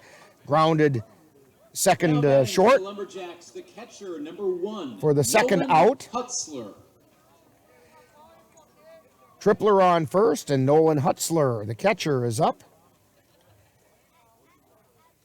He's 1 for 2. Last time up, he lined out to center field. Here's the pitch. Ball gets away from Timon, throws it down to second, and Tripler is in safely.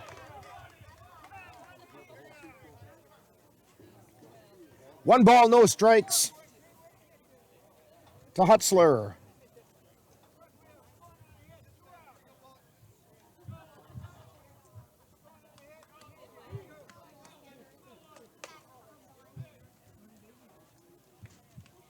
Petit takes a look over at second.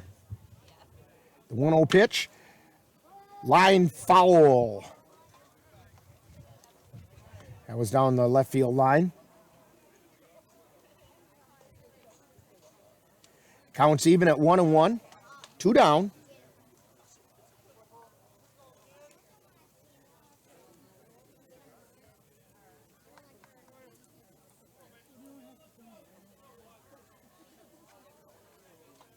Tripler on second.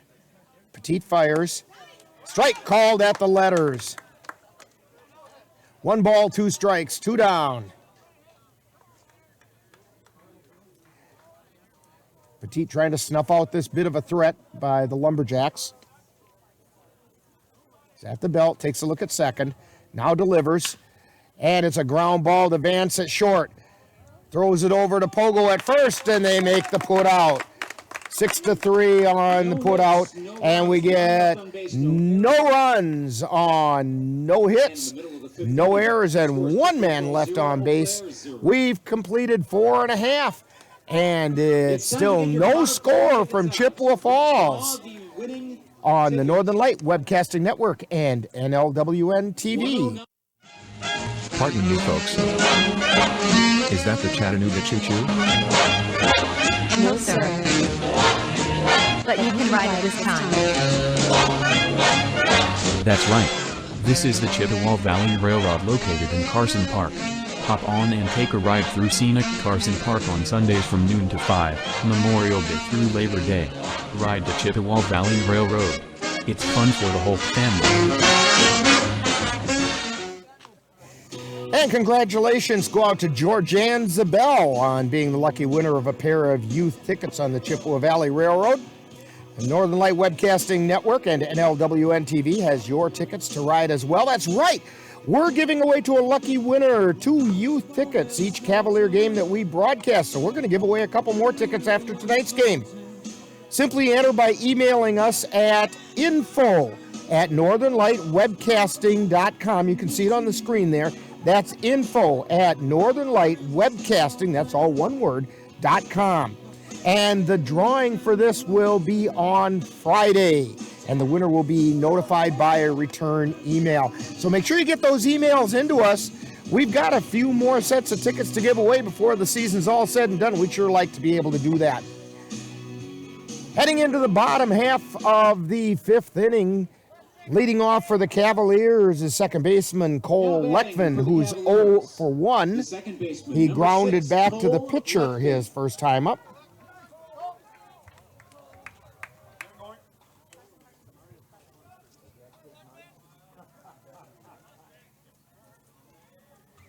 And here's Spindler's pitch, called straight back.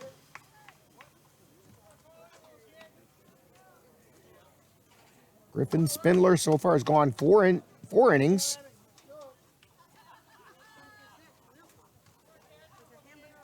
Here's the wind and the fire, and it's called strike at the letters, outside half of the plate. Cavaliers have only 3 hits so far. Here's the wind and the fire. There's a fly ball out into left center field, drifting over and making the catch is Mathwig. After Tripler falls down in front of him, Mathwig had to make the catch while jumping over Tripler for out number 1. Now batting for the That's going to bring up the top of the order Mitch Voller, who's 0 for 2. He's grounded out twice, once to second, once to short. So what I think he'd kind of like to do is split the difference and send one out into left field, or out into center field, I should say, and get on base. Which is exactly what he does, a soft liner out into center field. And Mitch Voller is safe on first. That's going to bring up Gabe O'Brien. I'm not going to take credit for calling that, but let it be as it shows. Gabe O'Brien coming up. He's 0 for 1. Flew out to right. He also walked.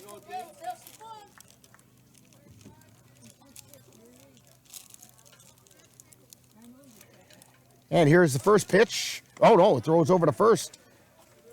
Voller back safely.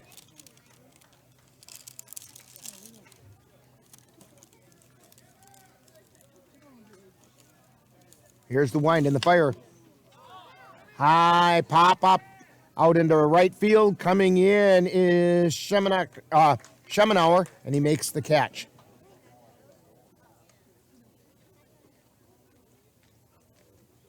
So a 2 down brings up Anthony Pogodzinski. He's 1 for 2. Last time up he struck out, but the time before that he hit a nice double out into right center field.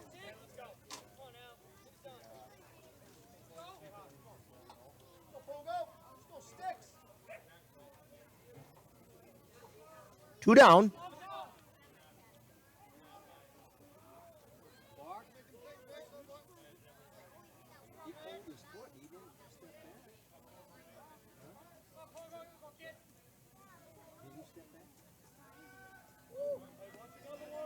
And a toss over to first. Keep Voller close to the bag.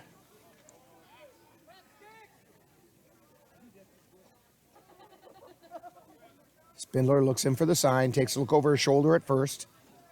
Voller with a pretty good lead. Spindler delivers. Pop foul out of play.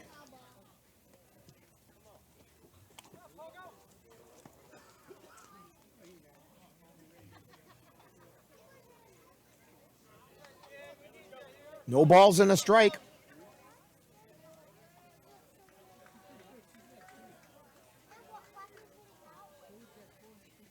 Throw over to first.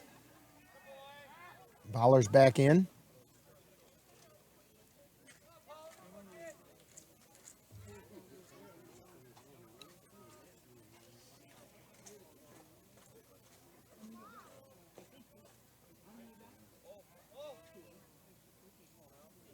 Spindler takes a look in. Now over his shoulder. Now back at the plate. And he delivers. Voller off and running, slides in, and he's safe. He got in behind the tag, and Mitch Voller, on a really close play at second, is able to steal second. So now Pogo's got a runner in scoring position. 1 ball and 1 strike.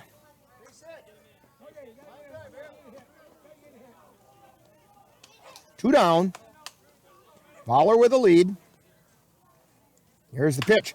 Polo lines it, and it's caught by Franz on a line drive to retire the side. No runs, one left on base, no errors at the end. So for the Cavaliers, no runs, one hit, no errors, and one left on base.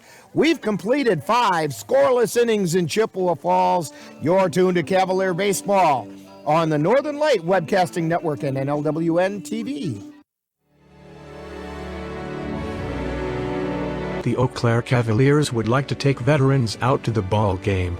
That's right. As a thank you for your service, any veteran of the United States military can receive a lifetime pass for free admission to all Cavalier home games. Just come to Carson Park with your veteran identification, and the Cavaliers will issue you a free lifetime pass to all Cavalier home games. That's just the Cavaliers' way of saying thank you for your service. And we miss our buddy Dan. He's not with us today because he's announcing an equestrian event down at the Lazy L Arena down in Mondovi.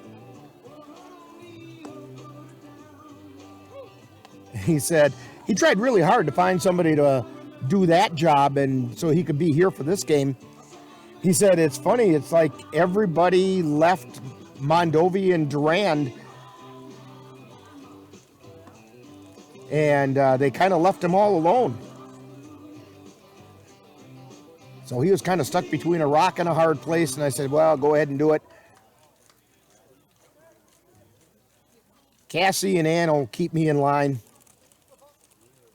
Now batting for the Lumberjacks. And leading off for the Lumberjacks in the top of the 6th inning is Nate Hayes. Hayes is 0 for 2. Grounded into a double play his first time up, and then flew out to left. First pitch is low and inside for ball 1.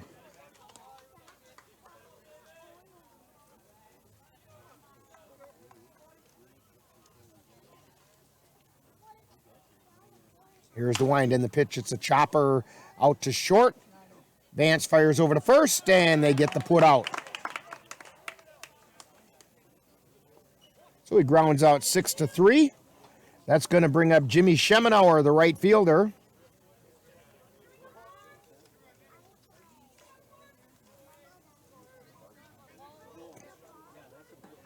Schemenauer is 0 for 1. He grounded to short. He also walked. For the Lumberjacks, the right fielder, number 8, Jimmy Schemenauer.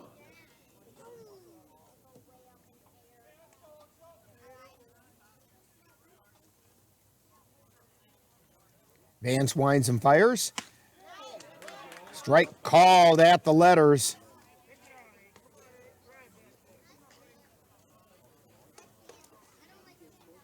Here's the windup and the pitch. And that's a little bit low. Counts even at 1-1.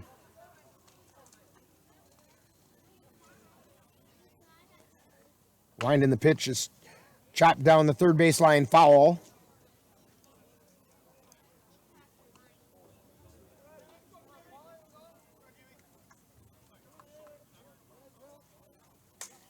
Petit waits for Kapanke to get back in his position. Schemenauer steps in. Petit winds and fires. Fly ball out into center field. O'Brien back. He's under it, makes the catch. Gabe O'Brien on the catch for out number 2. That's going to bring up Chandler Blair. Blair is 1 for 1. He had an infield single that was a tough play for Kapanke. He dove to his right and stopped it just inside the foul line, got up and made a close play at first, but his throw was a little high. But I think Blair probably would have beat it out anyway.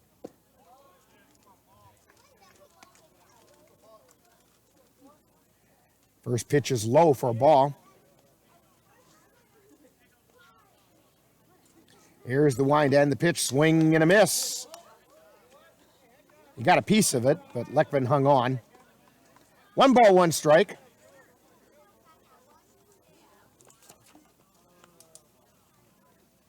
And here's the pitch, called strike. 1 ball, 2 strikes, 2 down. Chandler Blair at the plate. Paul Petit winds. The 1-2 pitch. It's a little bit low and inside. Counts even at 2-2.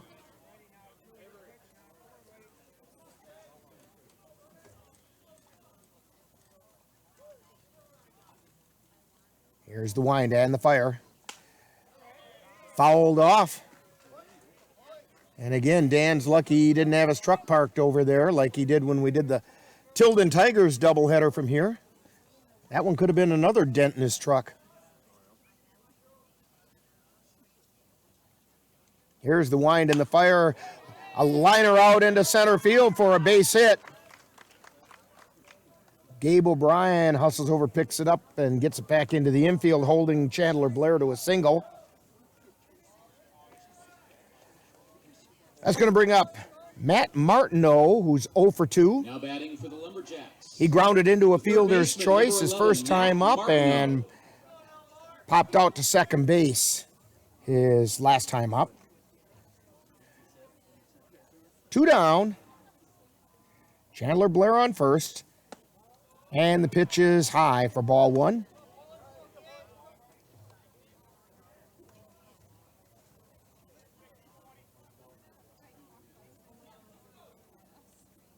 Here's the wind and the pitch. And that one's low for ball 2. 2 balls and no strikes to Martineau.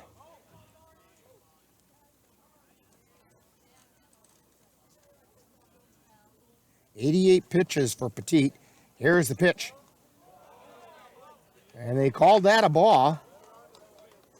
I don't know where he said it was, but he called it a ball.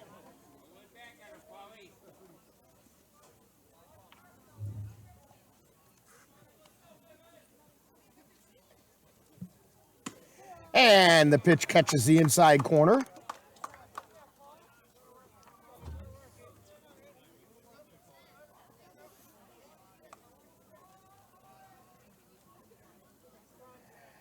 And the pitch is high and inside for ball 4. So Martineau draws the walk.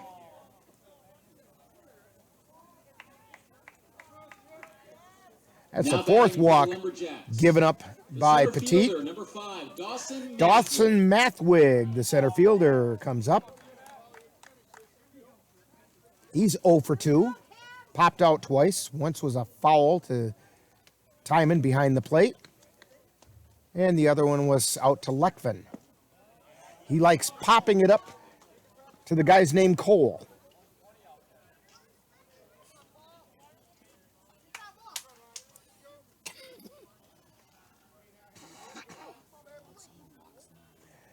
And that pitch is a little high. In fact, it was a lot high. 2 balls, no strikes.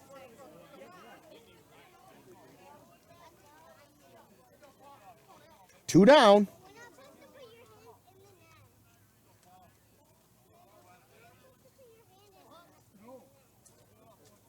Petit steps off.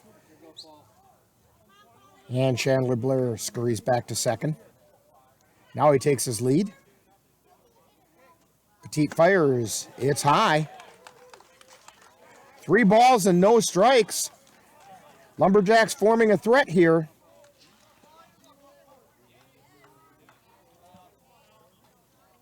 With 2 down.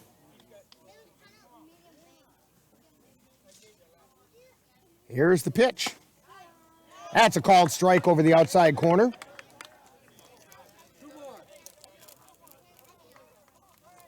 Three balls and a strike.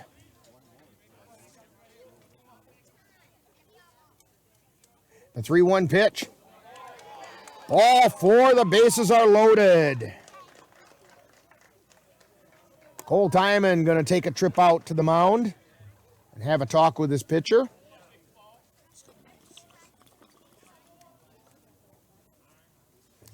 He's approaching that 100 pitch count. He's probably actually over it.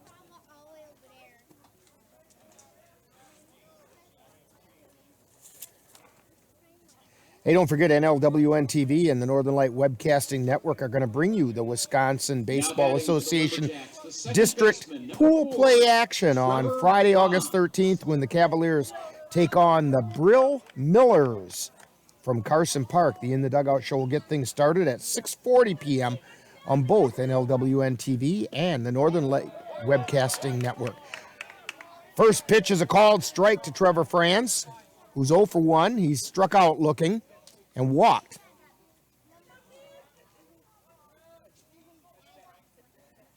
Here's the wind and the fire. That didn't miss by much. 1 ball, 1 strike.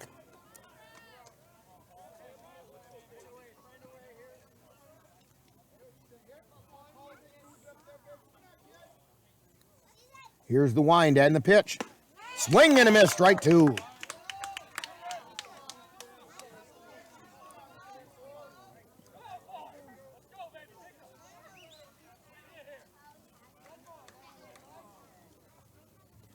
And the pitch, swing and a miss, strike 3, and Paul Petit gets out of the inning. 1 hit, no runs. So we have no runs on 1 hit, no errors, and they left the bases loaded. And after 5 1/2, we still have no score from Chippewa Falls on the Northern Light Webcasting Network and NLWN-TV.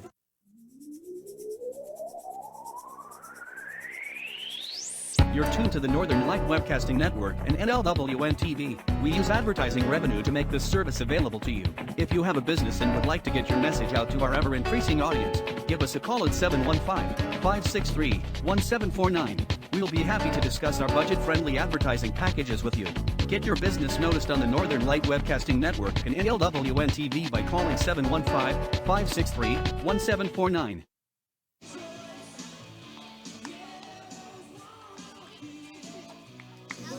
Well, I keep looking down into the Cavalier bullpen area to see if they've got anybody working, and I can't see anybody down there, but the dugout's kind of between me and the bullpen. And we also have some fans sitting in the bullpen area, so they would have to duck if we sent someone out there to warm up. And trusty Kathy's got the binocular, or Cassie's got the binoculars, and she's going to check it out. And she's looking down in the Chippewa bullpen area, see if they've got anybody warming up. It looks like they have somebody behind the bullpen starting to throw a little bit. And they do have somebody warming up down there. Dawson Rice is warming up. But I don't see anybody warming for the Cavaliers at this point. So leading off for the Cavaliers in the 6th inning is Cole Timon.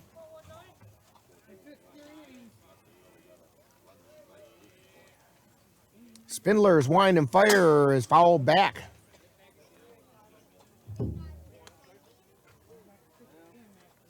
Now, according to the scoreboard, Paul Petit has an even 100 pitches.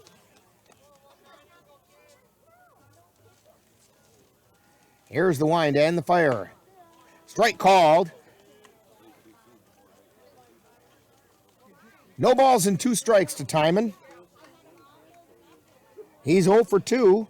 He did get on an error by Varsho out at short. And he grounds it to Varsho again. Varsho this time picks it up cleanly, throws over to first, and gets him.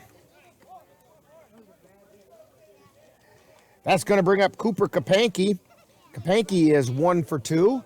He singled in the 2nd inning out to center field and then went down looking his last time up. And the Cavaliers at that time had a couple runners on base.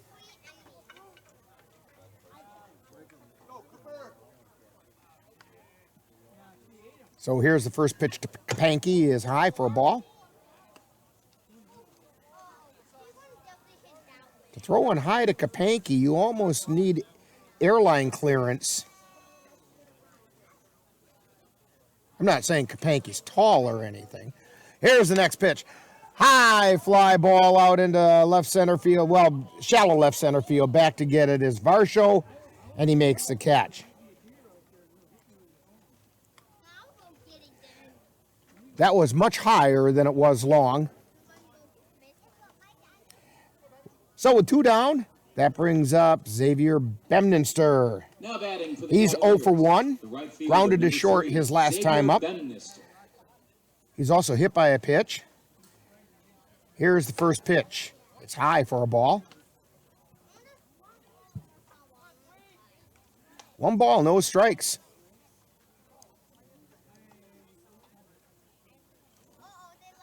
Here's the wind and the pitch.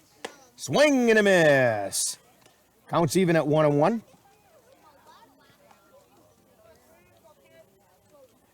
Bedminster does have 3 doubles. And the pitch outside. 2 balls and a strike.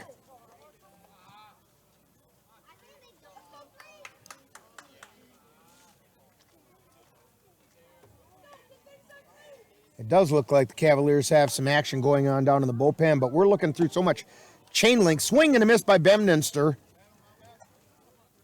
Counts even at 2-2.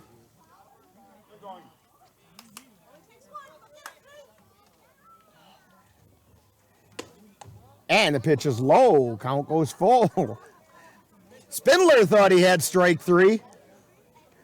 He felt pretty good about that one. But the home plate umpire corrected him on that misimpression that he had. And here's the pitch, fouled back. Count remains full.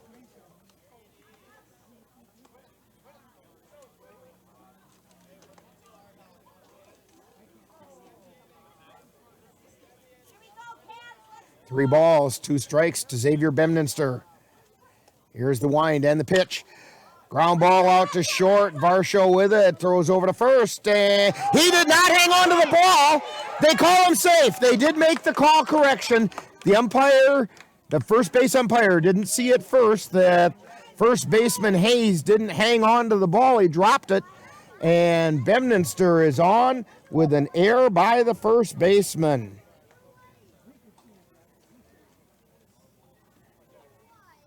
Nate Hayes had the ball just kind of drop out of his glove as he had to stretch for it, and he couldn't quite hang on. Now batting for the Cavaliers. So that brings up Jackson Vance, who's 1 for 2.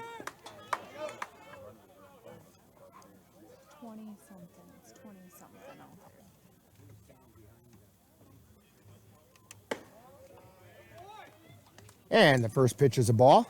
I believe it's Ethan Kelberg warming up in the bullpen for the Cavaliers.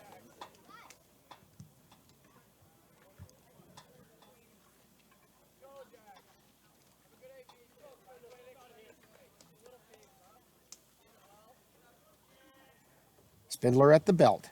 And the pitch. High fly ball out into left field. Ranging under it is Tripler. And he makes the catch to end the threat. So for the Cavaliers, no runs, no hits. 1 error by the Lumberjacks. And 1 left on base. So we've completed 6. And there's still no score in Chippewa Falls. You're tuned to Cavalier Baseball on the Northern Light Webcasting Network and NLWN-TV. What to expect when you're expecting. Like here. A teenager. Today, I'm going to show you how to teen-proof your home. First step, hide the car keys.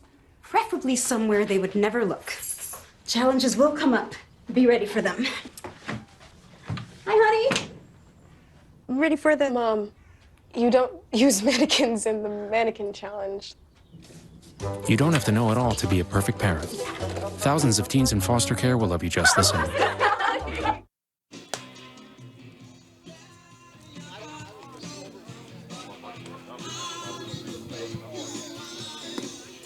And we're back here at Chippewa Falls. We've got a dandy going on here. No score. We've completed 6. Paul Petit against Griffin Spindler. Paul Petit kind of the workhorse for the Cavaliers, and they're putting him to the test tonight. He heads into the 7th. Gets a glove tap from Cooper Kapanke as Kapanke hands him the ball. And leading off the top of the 7th inning, Jake Varsho. Varsho is 1 for 3. And the first pitch is a called ball. Here's the wind and the fire. And it's fouled out of play.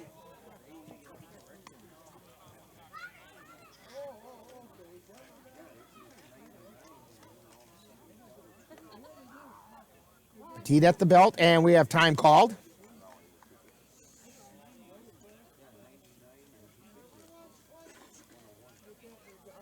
Now Petit winds, fires. That one was inside.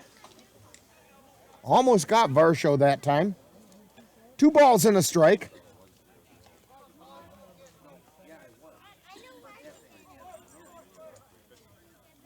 Here's the wind and the pitch. Swing and a miss. Counts even at 2-2.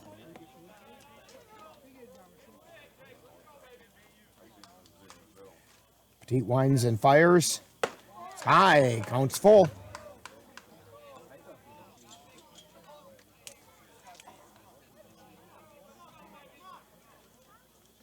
And the payoff pitch. High chopper over to third, and they got him at first. Kapanke made a strong throw to Pogo at first, and Varsho didn't like the call, but Cavaliers sure aren't complaining. 5-3 on the putout. That's one where maybe Kapanke's height paid off because he had to wait for that ball to come down. Cooper was able to field it split second quicker than most people would have, and that's all they got him by. There's a pitch for a called strike. Blake Tripler. Single to center his first time up. Swing and a miss, strike 2. Then he's grounded into 2 fielder's choice plays. Both of them were second to short.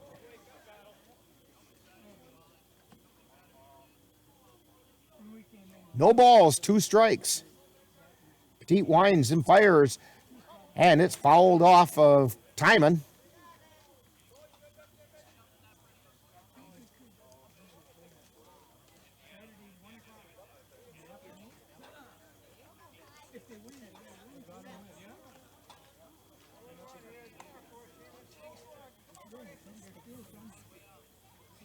And the umpire throws that ball back in.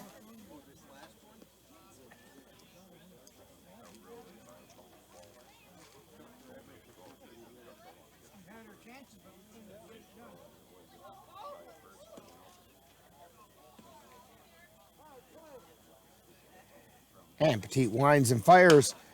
Line shot out into left field. Getting over there is Mitch Voller, and he makes the running catch for out number 2. That was a sinking liner out into left field. Now batting for the Lumberjacks. Voller had to range to his left quite a ways, and he almost overran it. He ran over there, and then he had to reach back and make the catch, which he did for the second out of the inning, and it brings up Nolan Hutzler. Hutzler is 1 for 3, and here's the first pitch. It's high for a ball. He singled his first time up, and he's lined to center and grounded to short. The 1-0 pitch, high and away, ball 2. This is where Petit kind of got in a little bit of trouble last inning once he got 2 outs. Here's the wind and the pitch.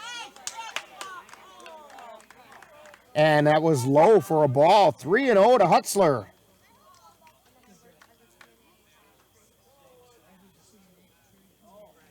Here's the pitch. Inside, ball 4, a 4-pitch walk. That'll bring up Nate Hayes. Hayes is 0 for 3. Now batting for the Grounded into a double play, flew to left, and grounded to short. And Cavalier manager Ryan Page is coming out to have a talk. Scoreboard says 114 pitches so far for Paul Petit. Probably he just took the ball from him, and that's gonna be it. We'll find out who the changes and everything right after this timeout. You're tuned to Cavalier Baseball on the Northern Light Webcasting Network and NLWN-TV. I'm Jenny Garth, and as a mother of 3, I know kids worry about a lot of things. Getting enough food to eat shouldn't be one of them. But here in America, that is a real worry for 1 in 5 children. This is unacceptable, and something Feeding America is working to solve. Through a nationwide network of food banks, Feeding America serves virtually every community in the United States, including yours. See how you can help your community. Visit feedingamerica.org. Together, we can solve hunger. Together, we're Feeding America.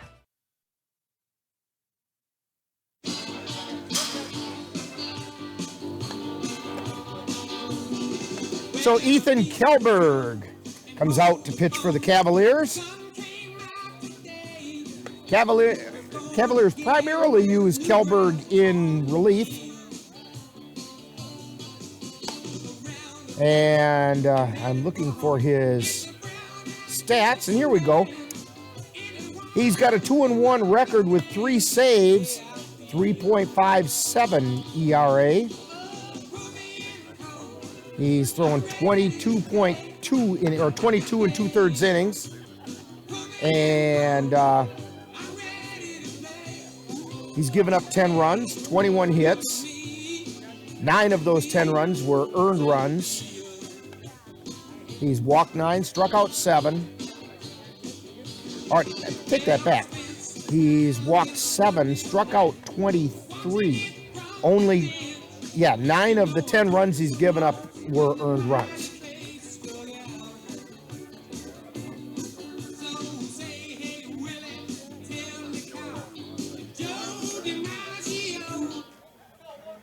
Now pitching for the Cavaliers, number 28, Ethan Kjellberg. Once again at bat for the And so Kjellberg Nate Hayes takes to the rubber, and Nate Hayes steps in. As we were saying, Hayes is 0 for 3. And the first pitch is inside for a ball. This is probably the narrowest strike zone that the Cavaliers have faced this year. It's been consistent for both teams, but it's been consistently narrow. And the pitch is inside for ball 2.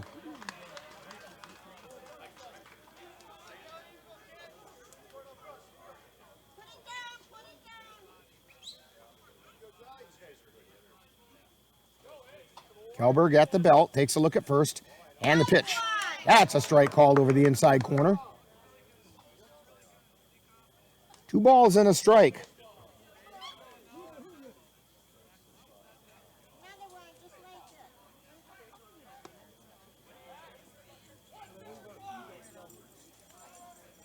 And the pitch is called a ball.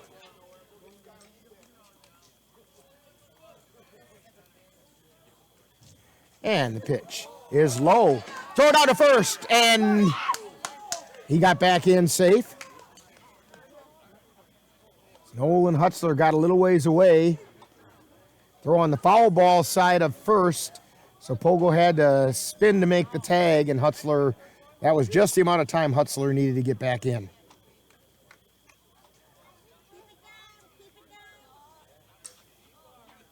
There's the pitch.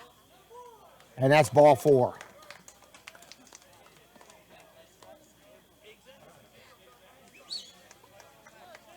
So that's going to bring Jimmy Schemenauer. Schemenauer is 0 for 2 with a walk. He's got a fly out to center and a ground out to short. Lumberjacks have 2 on, 2 down. Kjellberg fires, and it's inside for a ball.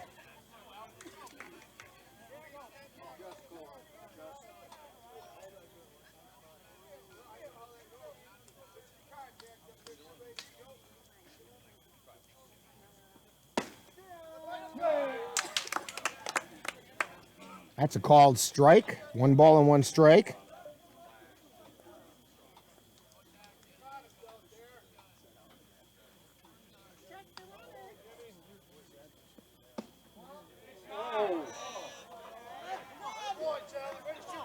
And that one just missed. 2 balls and a strike to Jimmy Schemenauer.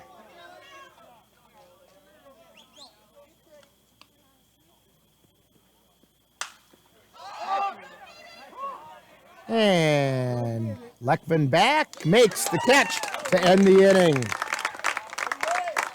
No hits, no runs. So, for the Chippewa Falls Lumberjacks, no runs, no hits, no Cavalier errors, and 1 man left on base. We've completed 6.5. We're in the middle of the 7th, so it's time for the stretch. And we'll take that stretch as we take this timeout on the Northern Light Webcasting Network and NLWN-TV. Let NLWN-TV and the Northern Light Webcasting Network take you out to the ball game. If the Cavaliers are successful today, they will play in the CRBL Championship game from Carson Park against either the Osceola Merchants or the Tilden Tigers on Saturday, August 7th. Live coverage on the Northern Light Webcasting Network audio service and on NLWN-TV begins with the In the Dugout show at 12:10 p.m. That's live Cavalier Championship baseball on Saturday, August 7th on the Northern Light Webcasting Network and NLWN-TV.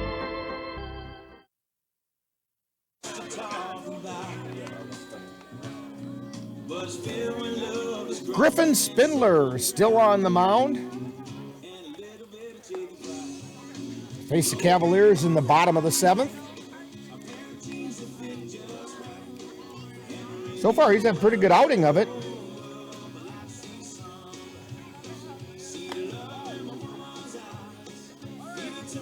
He's only given up 4 hits.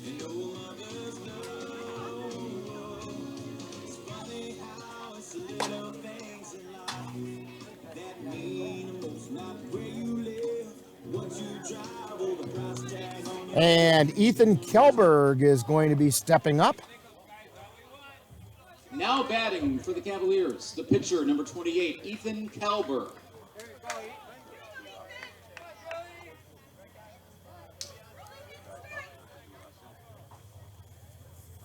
And the first pitch to Kjellberg is fouled back.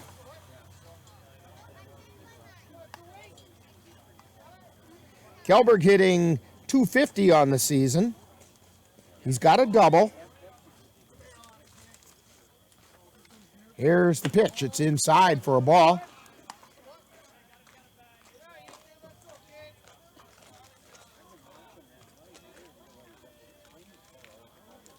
The wind and the pitch. It's high and away.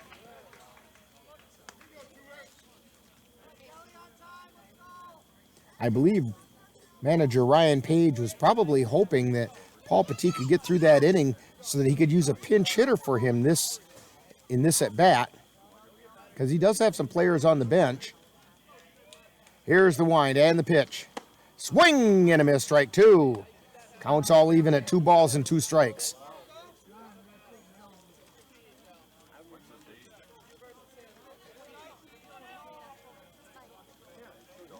There's the wind and the pitch. Swing and a miss, strike 3. Kjellberg goes down swinging. That's going to bring up Cole Leckman. Leckman is 0 for 2 tonight. Now batting for the He Cavaliers, grounded to the pitcher and flew out to center field. Leckman.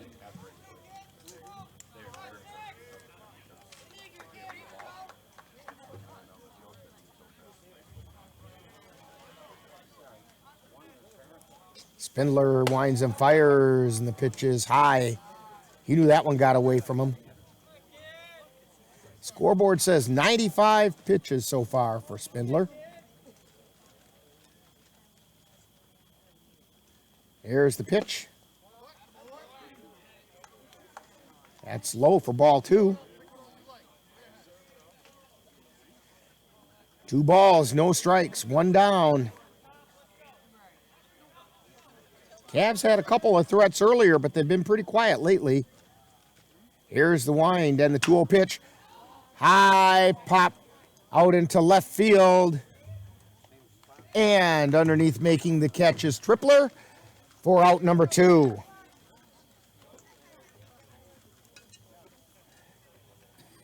Back to the top of the order for the Cavaliers, Mitch Voller. Now batting for the He's Cavaliers. 1 for 3. Grounded out twice, singled to center his last time up. Soft liner out into center. Good example of hit it where they ain't. That pitch is high.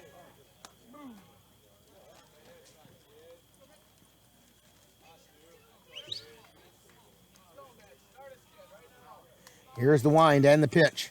Swing and a miss for strike one.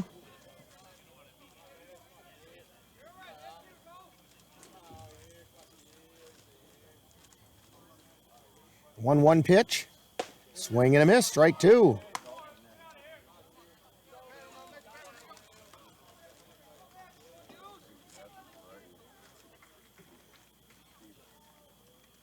And the pitch, swing and a miss for strike three.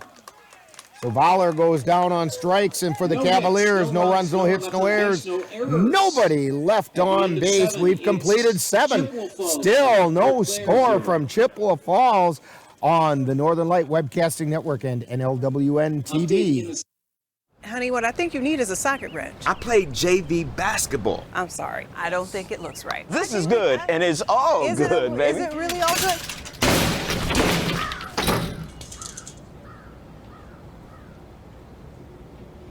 If you love me enough to routinely test your handyman skills, not to mention the strength of your marriage, then of course you'll visit nhtsa.gov/therightseat to make sure I'm in the right car seat. I'm gonna call my dad. And we're back here at Carson Park. No, we're not. We're here at Casper Park. Well, they both start with C's and end with Park. And the Cavaliers are the home team. You can forgive a guy for being a little confused sometimes. And anyway, we have no score after 7. Speaking of after 7, that game down in Osseo, the other game in the Wild Card Wednesday for the CRBL, it's the Tilden Tigers 3 and the Osseo Merchants 1. That's after 7 innings.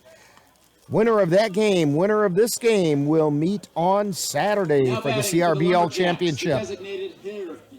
Designated hitter number 2. So leading off for Chippewa Falls Lumberjacks, Chandler Blair. And Blair is 2 for 2. The pitch is inside for a ball. He walked his first time up, got an infield single, and then singled to center.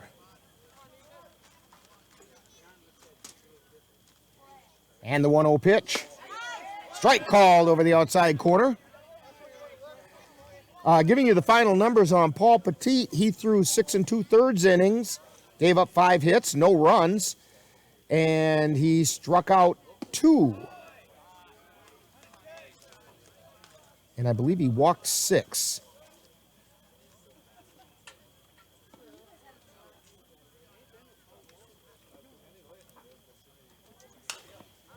And it's fouled back.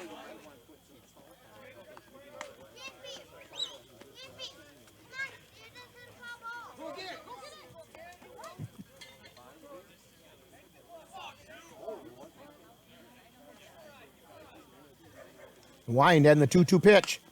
And another one chopped foul right out where that youngster went looking for the first one. As they go rolling off into the woods.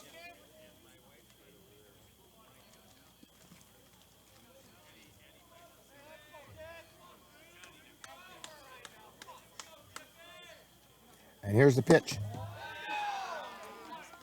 That missed, so the count goes full. It must have been just a hair low.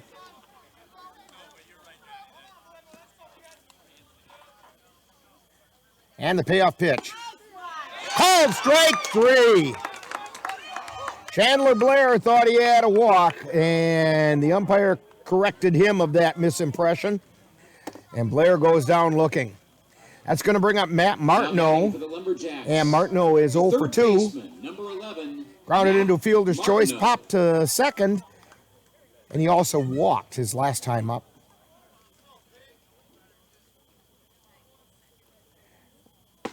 And the pitch is a called strike. That one came right down the middle of the plate.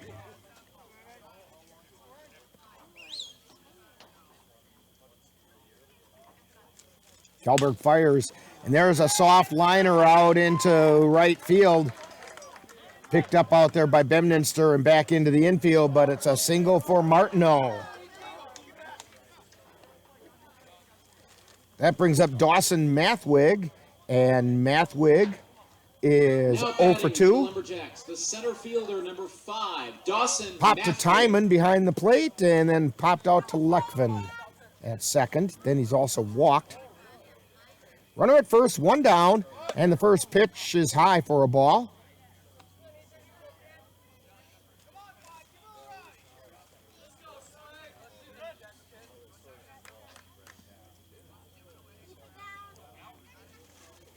Kelberg takes a look over at first, and the pitch. Called strike. Outside half of the plate. Counts even at 1-1. 1 ball, 1 strike. 1 out, 1 on. Number 1 at the plate. Got a handful of aces here. And the pitch.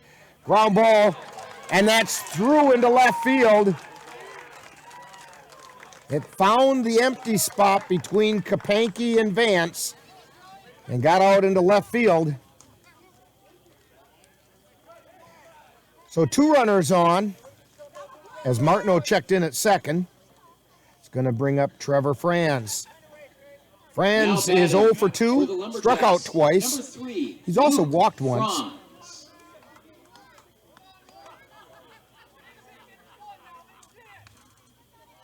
And the pitch is high.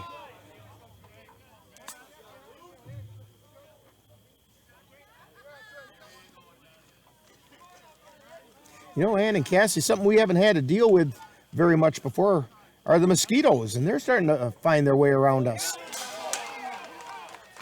And that pitch goes back to the screen, and both runners advance. Cassie is the good blood. Yeah, Cassie must have the tasty blood.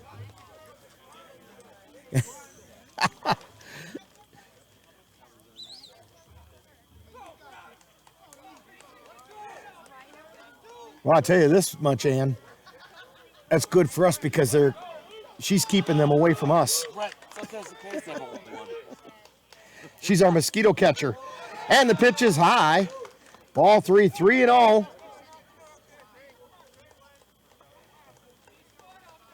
Lumberjacks mounting a threat. Runners at second and third. 1 out. 3-0 pitch. And that's a called strike. 3 balls and 1 strike. At the letters.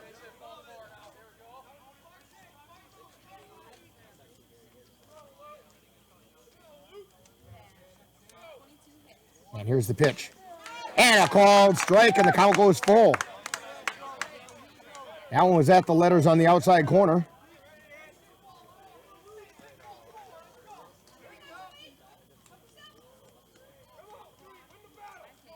Kelberg delivers, and it's fouled off.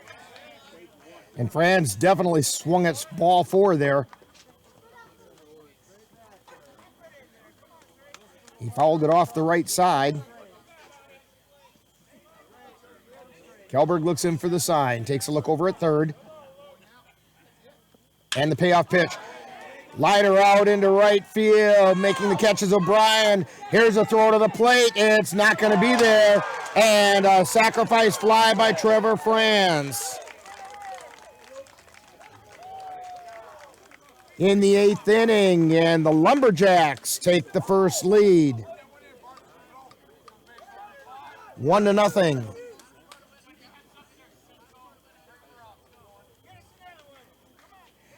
That also moved Mathwig over to third with 2 down, and back to the top of the order with Jake Varsho. Varsho is 1 for 4.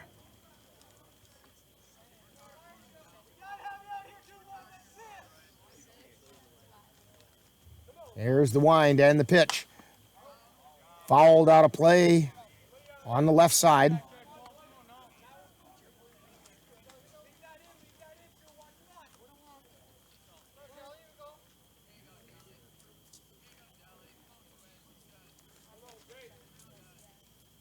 Kelberg winds and fires.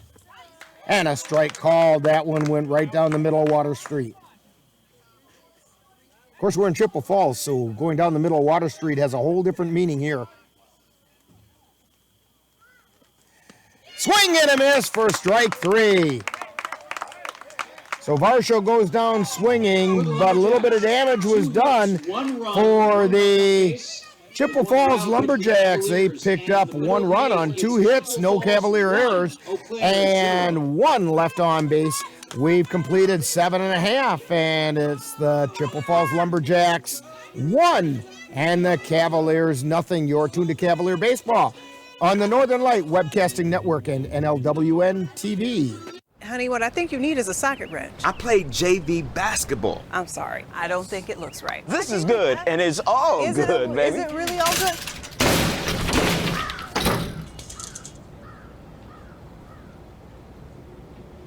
If you love me enough to routinely test your handyman skills, not to mention the strength of your marriage, then of course you'll visit nhtsa.gov/the-right-seat to make sure I'm in the right car seat. I'm gonna call my dad.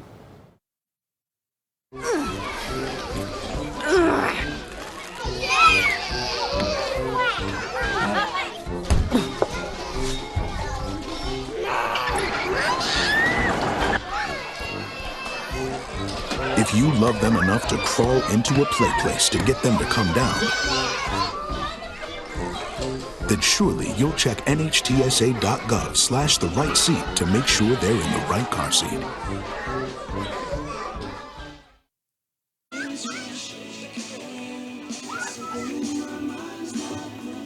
Well, we head to the bottom of the 8th inning. Cavaliers now trailing 1-0. They got a little work ahead of them. Leading off the bottom of the 8th for the Cavaliers, Gabe O'Brien. Now batting for the Cavaliers, the center fielder, number 47, Gabe O'Brien.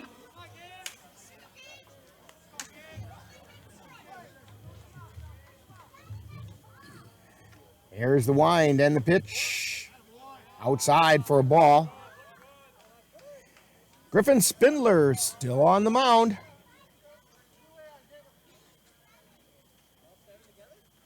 The 1-0 pitch. That's high. 2 balls, no strikes.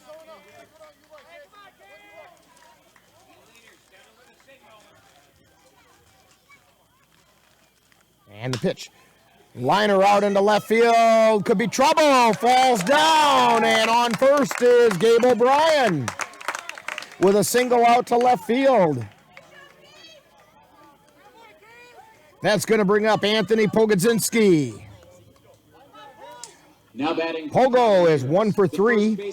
Doubled, struck out, and lined a hot liner to the second baseman that he caught just off the ground, robbing Pogo of a base hit.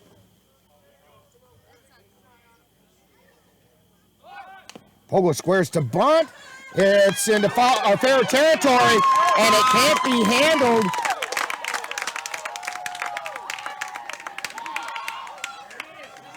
He bunted it down into the ground. It popped up into the air, and high enough up into the air, they had to wait for it to come down, and at that point, Hutzler couldn't make a play out of it.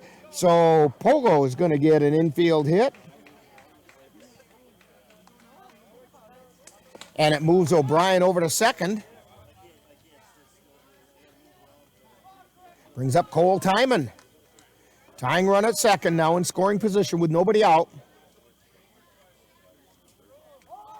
Timon squares to bunt. And it's a ball outside. The catcher, number 19, Cole Timon.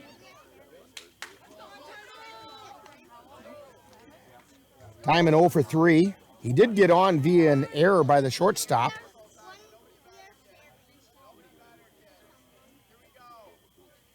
Timon squares and takes the pitch for a ball. It's ball 2. 2 balls, no strikes.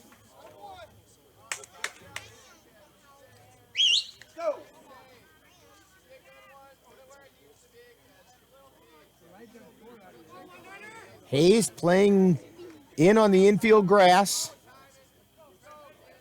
Pogo taking a pretty good lead over at first. A good lead at second is O'Brien. And the throw back to second, O'Brien back in safely.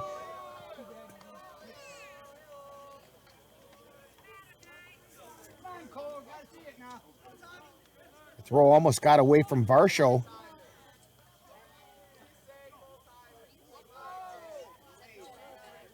Timon squares, takes it, and that's a called strike over the outside corner. Timon not real happy about that.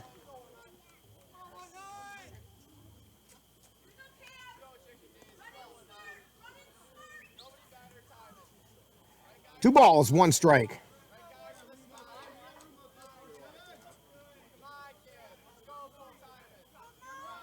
Here's the pitch. Timon squares, takes it for a ball. 3 balls, 1 strike. Nobody out.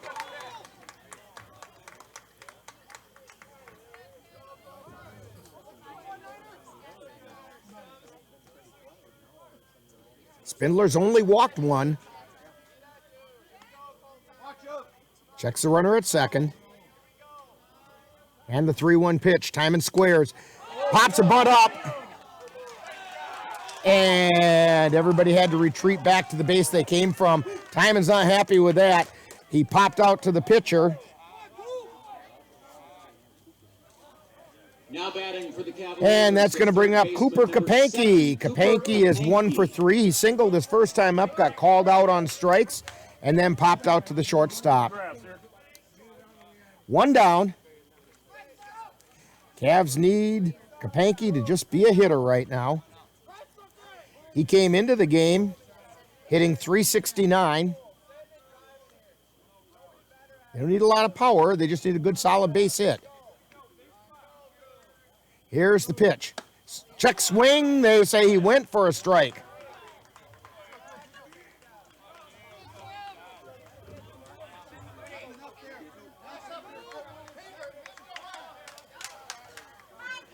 And the pitch. Kapanke fouls that one back, strike 2.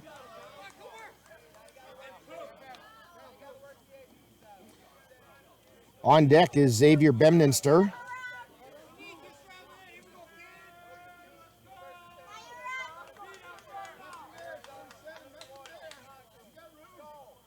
Spindler's pitch. Gets away, the runners advance.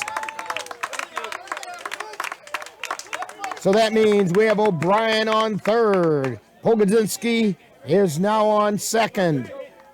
1-2 count to Kapanke.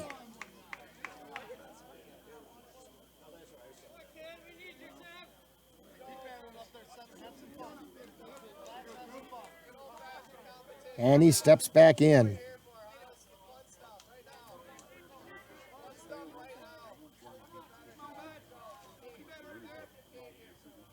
Here's the wind and the pitch.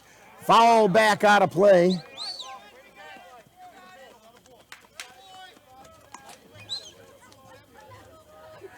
There was a golden lab down there that sure thought it looked like a good idea to go chasing after that. And the pitch. High pop-up.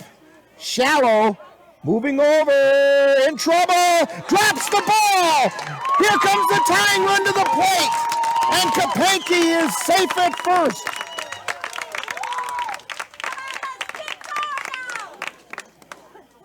That's an error on the shortstop. He dropped the ball.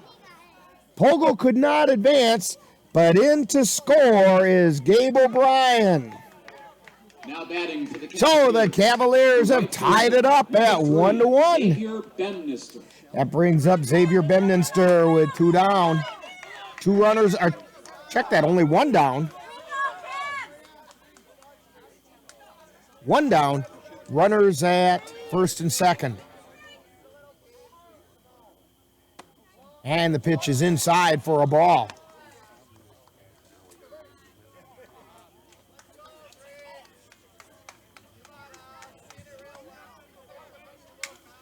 Spindler with 116 pitches according to the scoreboard. And the pitch is fouled off on the right side. 1 ball and 1 strike.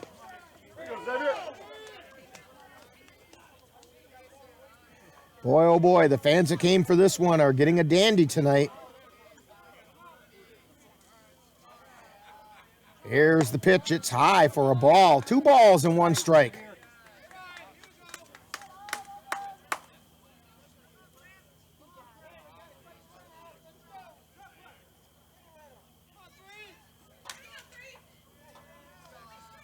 Cavaliers trying to hang a crooked number. Spindler at the belt. The 2-1 pitch. It's low for ball 3. I was watching some of the Olympic baseball, and I learned a few things about the way they play it in Japan. And a lot of teams in Japan, here in the U.S., 3-0 pitch is pretty much an automatic take, and in Japan, so is 3-1. And that pitch is inside, and that'll load the bases. We have Pogo on third, Kapanke on second, and Bemninster on first. At the plate is Jackson Vance. He's 1 for 3 with a single to center field. He's also struck out and flew out to left. And we have a conference going on out at the mound.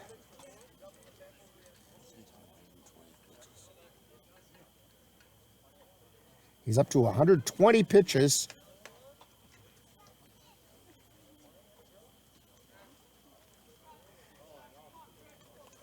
They were just talking about how they were going to do things defensively, I believe. Now batting for the Cavaliers, number 33, Tyler Herman. Tyler Herman coming in to bat for Jackson Vance.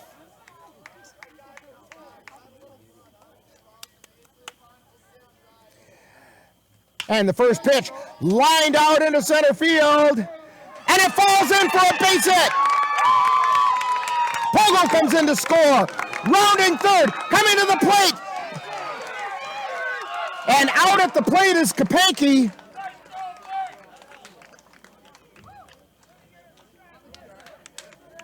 But a base hit by Tyler Herman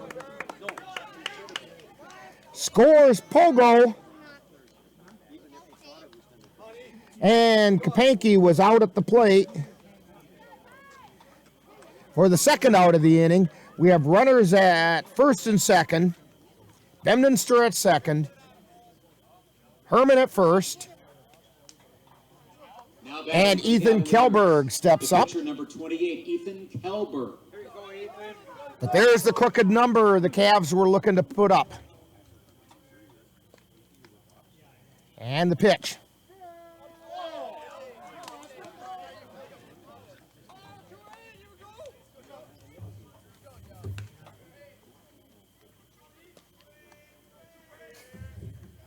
And the pitch. It's a called strike.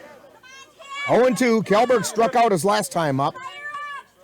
And here's the pitch. Fouled off out of play on the right side.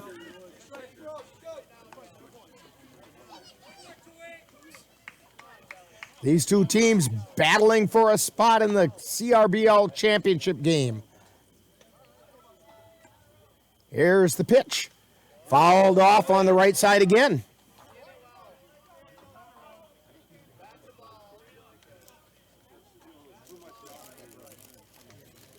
No balls and 2 strikes. 2 down, 2 on, 2 runs in.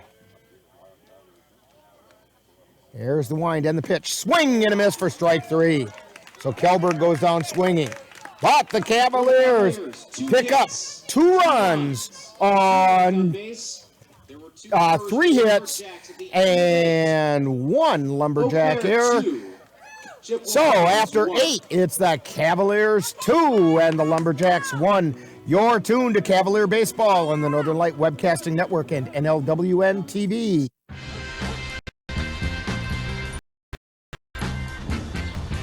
When we adopt a shelter pet, we discover they're a unique mix of all kinds of things. Come on, Joe, spot on this last one.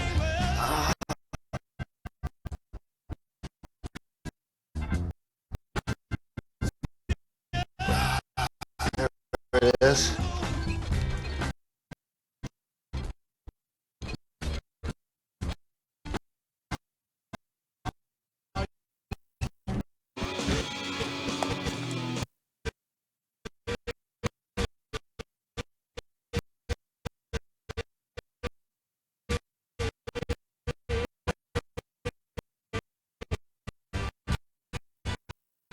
He's gone with it. And we're back here at Casper Park. Cavaliers have a lead. 2-1 as we head into the top of the 9th inning. On the mound for the Cavaliers, Ethan Kjellberg. Now batting, trying to pick up a save. Actually, he's in line for the win. Tripler. Ethan Kjellberg trying to get his 3rd win of the season. And the first pitch is called strike. Blake Tripler at the plate. Tripler's 1 for 4. Singled his first time up. Grounded into a couple fielders' choices. Swing and a miss, strike 2. And then lined out to left. No balls and 2 strikes.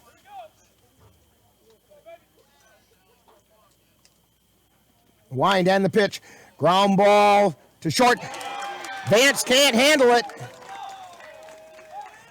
It took a hop and went off of Vance's chest. He couldn't handle it. So Tripler gets on an error. And that brings up Nolan Hutzler. Hutzler's 1 for 3. Now batting for the Singled his first time up. He's lined out to center. And grounded to short. And he's also walked. Throw over to first, and Tripler's back in safely.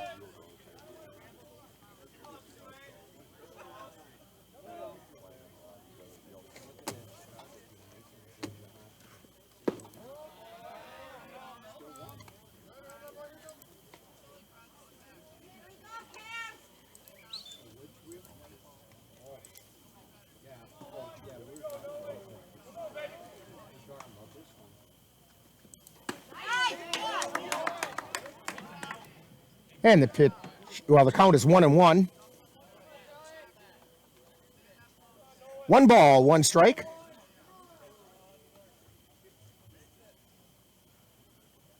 There's the pitch. Called strike over the outside corner, 1 ball and 2 strikes. Nobody out, runner on first. That's Blake Tripler. He represents the tying run.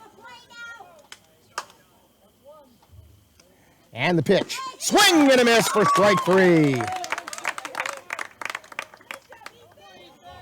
That's the 3rd strikeout for Kjellberg since he came in. That's going to bring up Nate Hayes. Hayes is 0 for 3, grounded into a double play. Flew out to left. And he grounded to short. And he's also walked. Throw over to first. Close play at first, but Tripler got back in.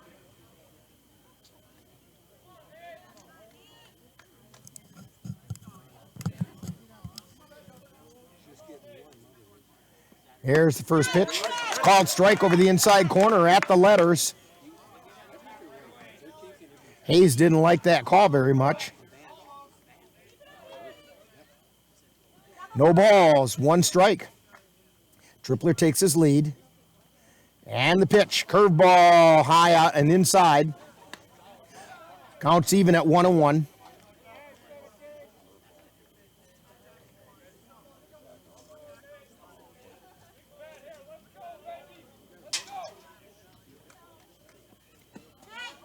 And the pitch is low for a ball.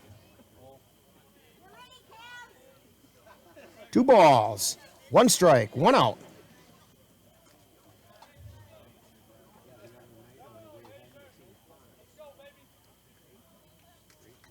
And the 2-1 pitch, fouled back. Counts even at 2-2.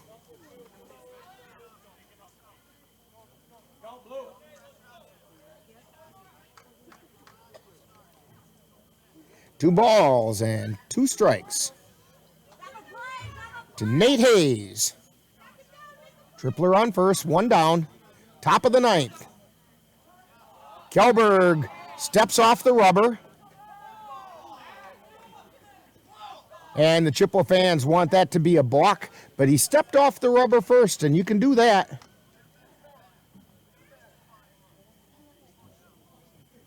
Kjellberg looks in for the sign, and the pitch. That's a little bit low for a ball. Count goes full. 3 balls, 2 strikes, 1 down, 1 on. It's been a nail-biter of a ball game. Here's the payoff pitch. Fouled off on the right side. Count remains 3-2.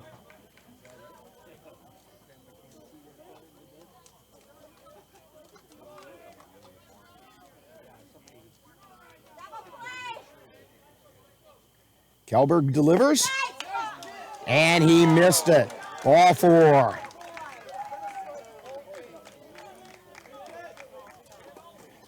So Hayes draws the walk. It moves Tripler over to second, so that's the tying run. That brings up Jimmy Schemenauer.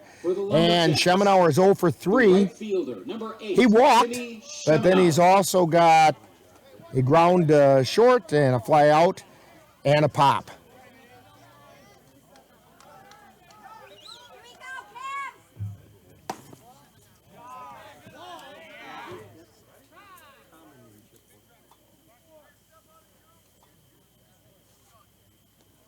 And we have a courtesy runner.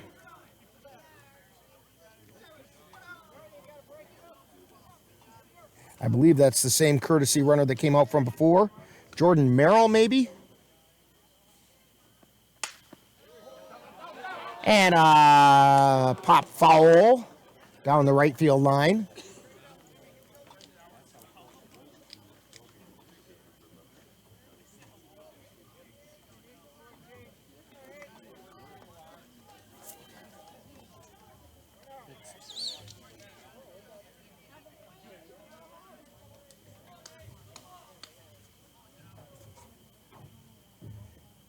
And a swing and a miss.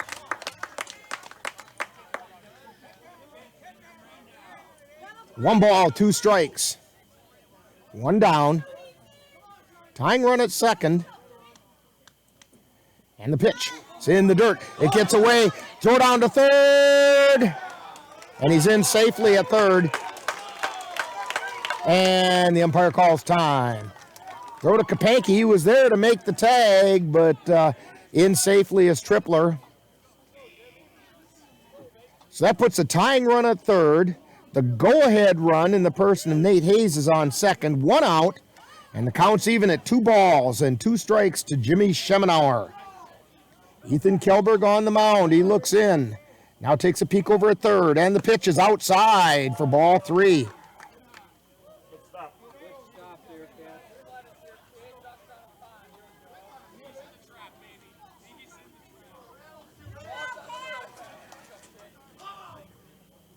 Kjellberg takes a look in. And the pitch. Line shot right back up the middle. It's going to score at least 1. It might score 2. It will.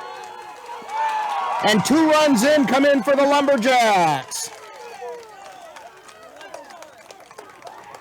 As Schemenauer singles to center. And it scores Tripler and Hayes. And it puts the Lumberjacks back on top.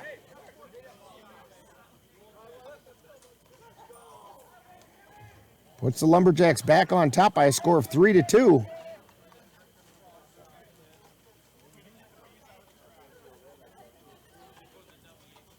Now batting for the Lumberjacks, the designated hitter, number 2, Chandler Blair. And Kjellberg wanted a new ball, and they had to do a little digging to find one. But that's going to bring up Chandler Blair. Blair is 0 for 3. Or check that, he's 2 for 3. Infield single, his first time up. Throw over to first. Back in safely is Schemenauer. He also singled to center field and is struck out. He did walk his first appearance.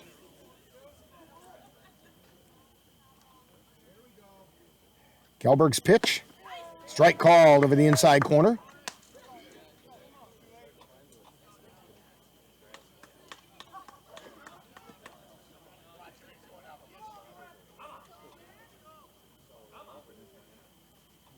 And here's the pitch. Swing and a miss. Throw down to second. and they're saying that he got in behind the tag out at second base, and Schemenauer is safe at second. Luckman thought he had him.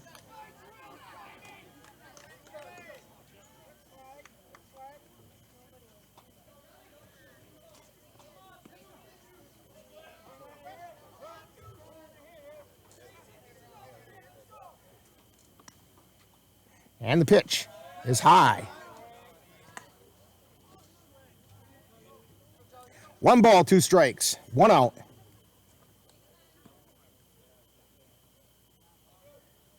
Schemenauer takes the lead. And the pitch. Liner foul down the right field line. Chandler Blair.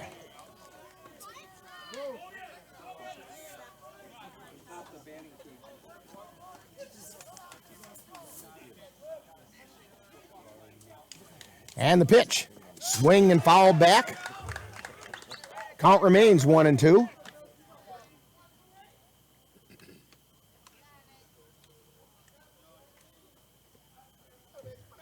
Chandler Blair went down looking his last time up.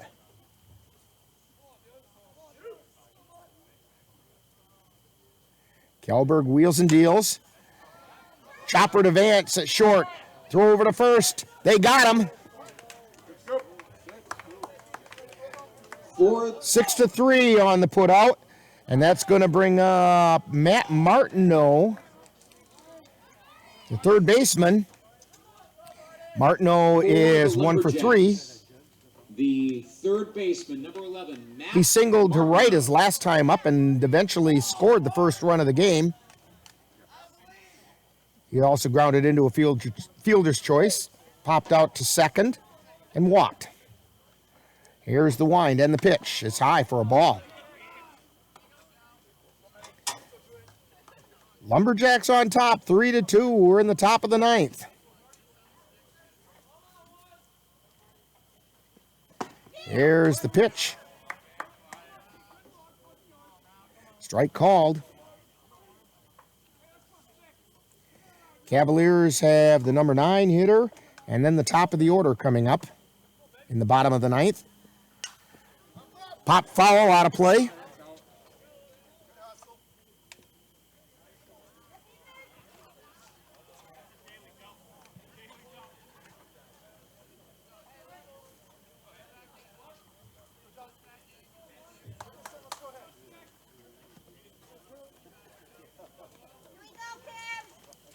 Kjellberg winds and fires. That one gets away from Timon, but he kept it pretty much out in front of him as he went out, and Schemenauer couldn't come in and score.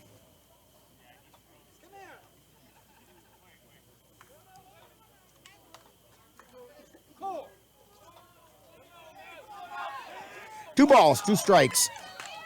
2 down. The wind and the pitch. Swing and a miss for strike 3. However, for the Chippewa Falls Lumberjacks, they get 2 runs on 1 hit. There was 1 Cavalier error and 1 man left on base. We've played 8.5. We're going to head to the bottom of the 9th with the Lumberjacks leading the Cavaliers 3-2. You're tuned to Cavalier Baseball on the Northern Light Webcasting Network and NLWN-TV. Maybe you can make retirement happen. After all, you made her college years happen. Opening that education savings account when she was little. Spearheading a campus tour. And another, and another, and another, and another. Bam! Deciphering financial aid. She was like, what? But now she's like, you aced planning for college. Now get the tips you need to get on track at aceyourretirement.org.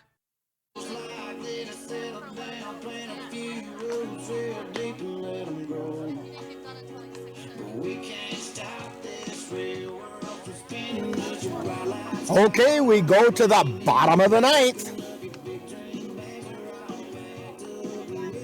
We're here at Casper Park. Winner of this one goes to the CRBL championship game on Saturday afternoon. We don't have an update on that game from down in Osseo. The Tilden Tigers were leading it last we heard. That was after 7 innings by a score of 3-1.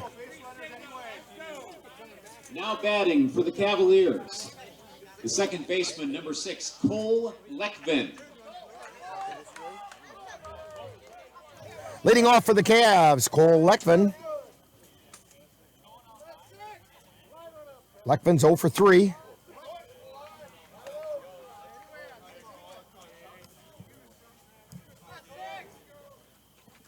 First pitch is a ball.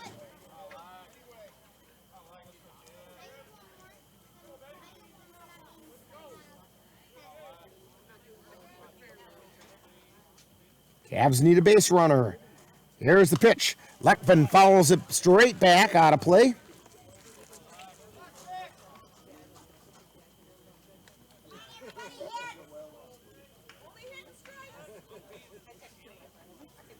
One ball, one strike. Here's the wind and the pitch. Fouled straight back out and into the screen.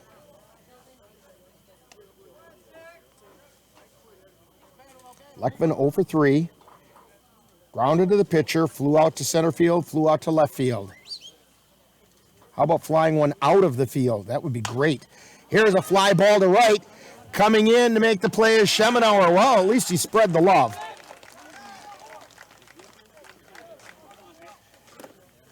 One down in the bottom of the 9th inning. Back to the top of the order for the Cavaliers, Mitch Voller. Voller is 1 for 4. Now Single to center fielder. He's also struck out and grounded out twice. Mitch Voller. And the first pitch.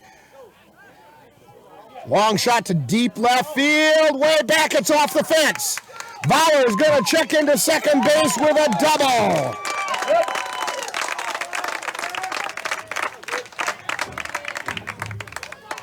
You know, where's that breeze that we had earlier in the game? The wind has almost completely died. If we would have had the breeze we would have had earlier when this game started, that might have carried out of here.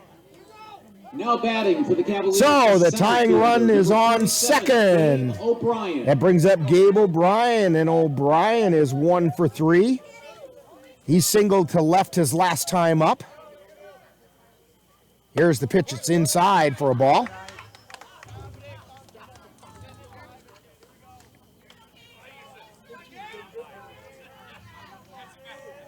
Spindler at the belt and the pitch. That's a strike called. O'Brien was going to take one before doing any swinging.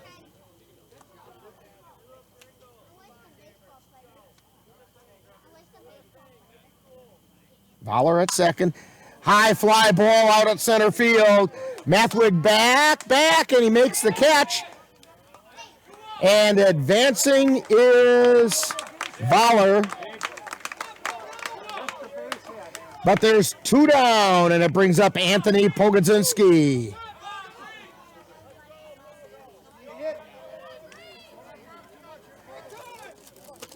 Pogo is 2 for 4.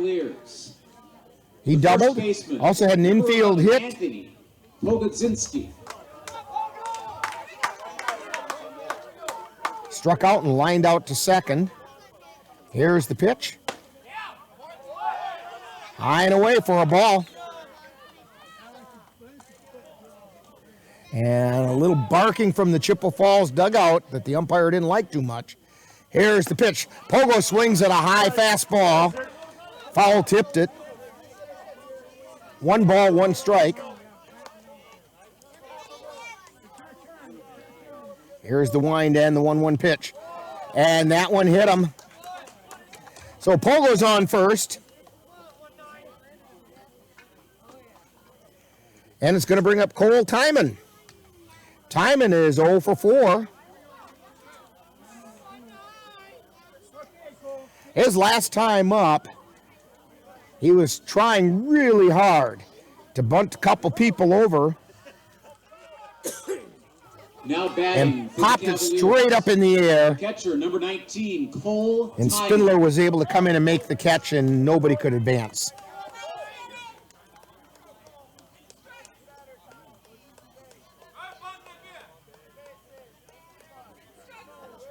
2 down, 2 on. Here's the pitch. It's high for ball 1.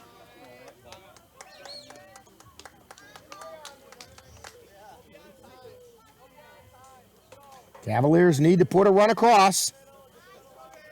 Tying run on third. Here's the wind and the fire. It's high, ball 2. Hitter's pitch now for Timon. Cooper Kapanke on deck.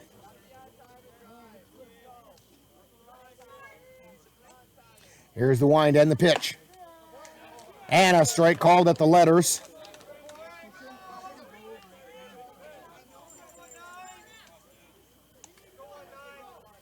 Two runners on. Pogo at first. Baller at third. High pop foul out of play. Coming back into the stands. And almost bounced into the concession stand.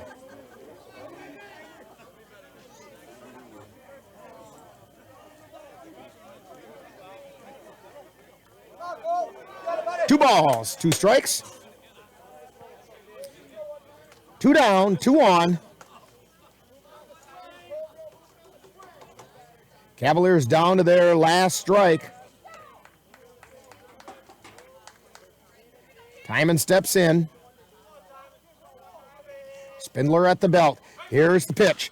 Line shot out to second base. It's grabbed there by Franz. He throws it over to first, and the Chippewa Falls Lumberjacks are going to the championship game on Saturday as Timon grounds out 4-3. One hit. So the Cavaliers get no runs on 1 hit. There were no errors and 2 men left on base. Final score, Chippewa Falls Lumberjacks 3 and the Cavaliers 2.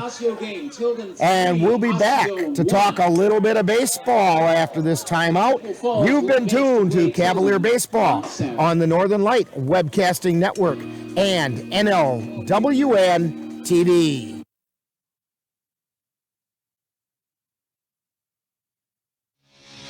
You've been watching NLWN-TV's presentation of Eau Claire Cavalier Baseball live on the Northern Light Webcasting Network. Stay tuned. Coming up next is Talkin' Baseball, with a look back at today's game. Hey.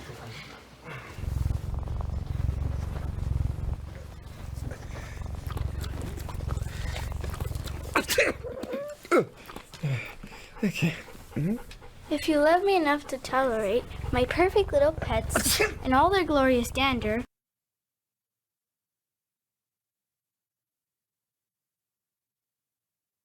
then of course you'll visit nhtsa.gov/the-right-seat to make sure I'm in the right car seat.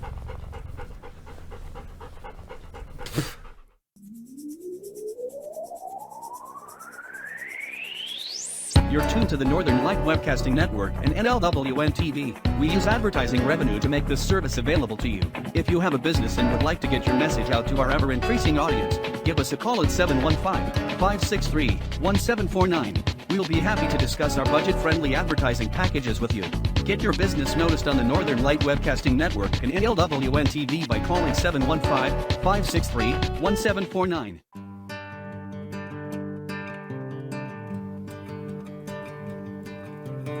Time now for Talkin' Baseball with a wrap-up of today's Eau Claire Cavalier game. And now, back out to the ballpark.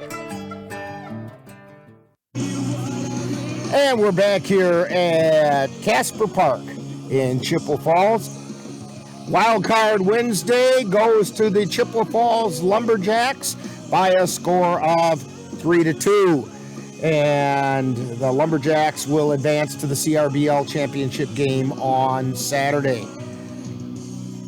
Lumberjacks got 3 runs on 7 hits. Cavaliers got 2 runs on 8 hits.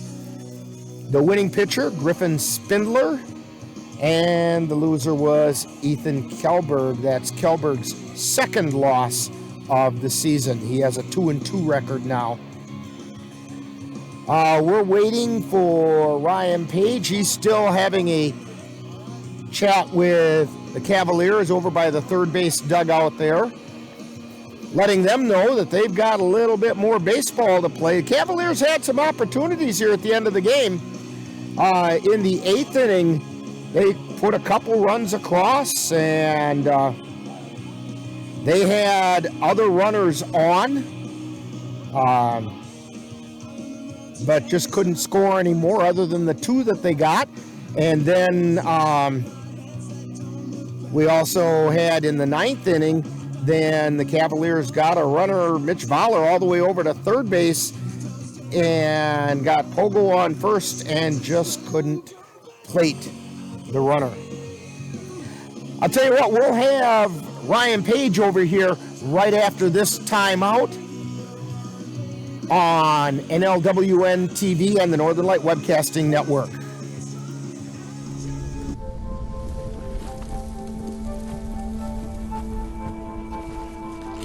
Eva Marie smoked 12,000 packs of cigarettes over 15 years. She quit, and now there's a new lung cancer screening that could save her life. You stopped smoking. Now start screening. No matter how much you smoked, early detection could save you. Talk to your doctor or learn more at savedbythescan.org.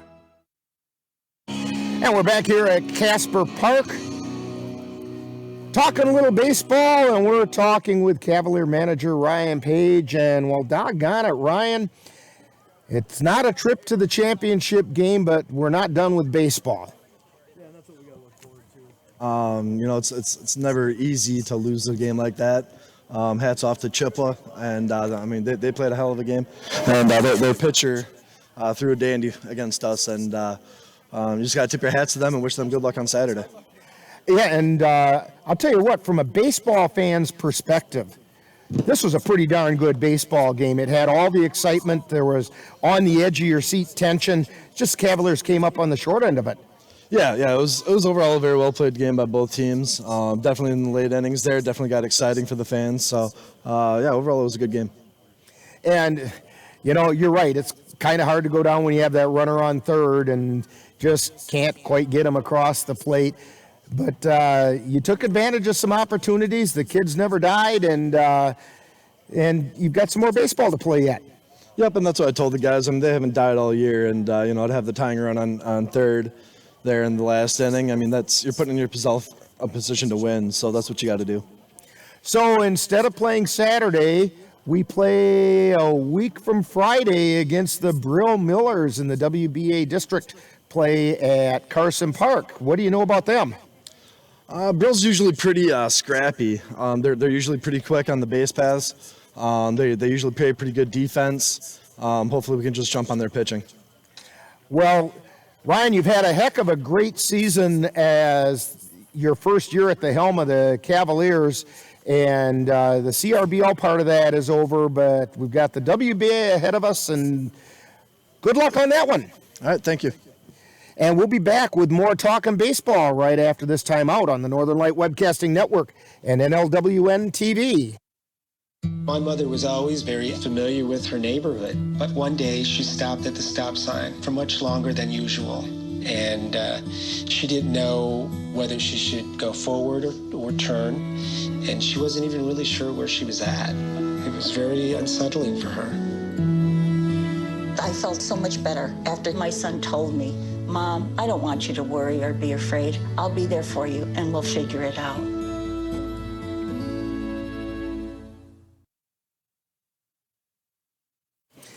And we're back here at Casper Park in Chippewa Falls. Cavaliers drop one to the Chippewa Falls Lumberjacks, and unfortunately it was one they really didn't want to drop because it means the Lumberjacks get to go to the championship game. And I don't have a final score on that other game, so we'll have to find out later who that's going to be and who it's going to be against. It probably will not be with the Lumberjacks as the home team, but it might be here in Chippewa if Tilden ended up hanging on to win that game.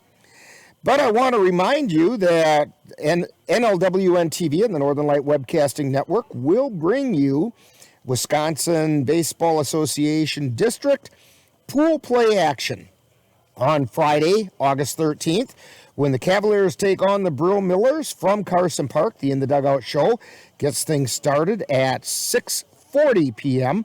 on both the NLWN-TV and the Northern Light Webcasting Network audio service. Also, the Cavaliers will play the Tri-County Timberjacks in that same WBA district pool play, and that game will either be on Saturday the 14th or Sunday the 15th. The Northern Light Webcasting Network and NLWN-TV will have that game.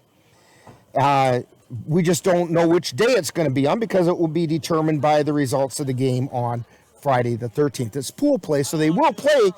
It's a 3-team pool, and so the Cavaliers will play both of the other teams in that pool. And the winners of each of the 2 pools that will be at Carson Park will then go to the WBA state tournament, which will be over in Marshfield and Merrill. They use 2 different facilities, and they all come together in Marshfield for the elimination part of that. Hey, and don't forget to get your emails in to win those tickets on the Chippewa Valley Railroad. We will have a couple of tickets from tonight's game for you, and we got a couple more games to do, so we'll have some more tickets to give away as well. And we're going to give away tickets to a lucky winner. That lucky winner will get 2 youth tickets to ride the Chippewa Valley Railroad, and that's a nice little trip through Carson Park. The kids love it, and you know who else loves it? The adults. I remember taking my father before he passed on. We went on a ride on that when my boys were really young, and the smell of that steam locomotive brought back memories to him, and he said, I haven't smelled that since I was heading off to the Army back during World War II. And we're going to be giving away tickets to give you a chance to have that same kind of experience. All you have to do, you can see it on the screen, send us an email at info@northernlightwebcasting.com. That's info@northernlightwebcasting, that's all one word, .com. And make sure you don't say Northern Lights. There's no S. It's northernlightwebcasting.com. And the drawing will be, well, for this game, it will be on Friday. We'll have a drawing for those tickets. So make sure you get those into us. That's going to wrap it up from Casper Park here in Chippewa Falls. Cavaliers fall on Wild Card Wednesday by the score of 3-2 to the Chippewa Falls Lumberjacks. The Lumberjacks will advance to the CRBL Championship game on Saturday. So for Ann Monroe and Cassie Nelson, who have been doing a fantastic job today, this is Rick Olson. You've been tuned to Talking Baseball on the Northern Light Webcasting Network and NLWN-TV.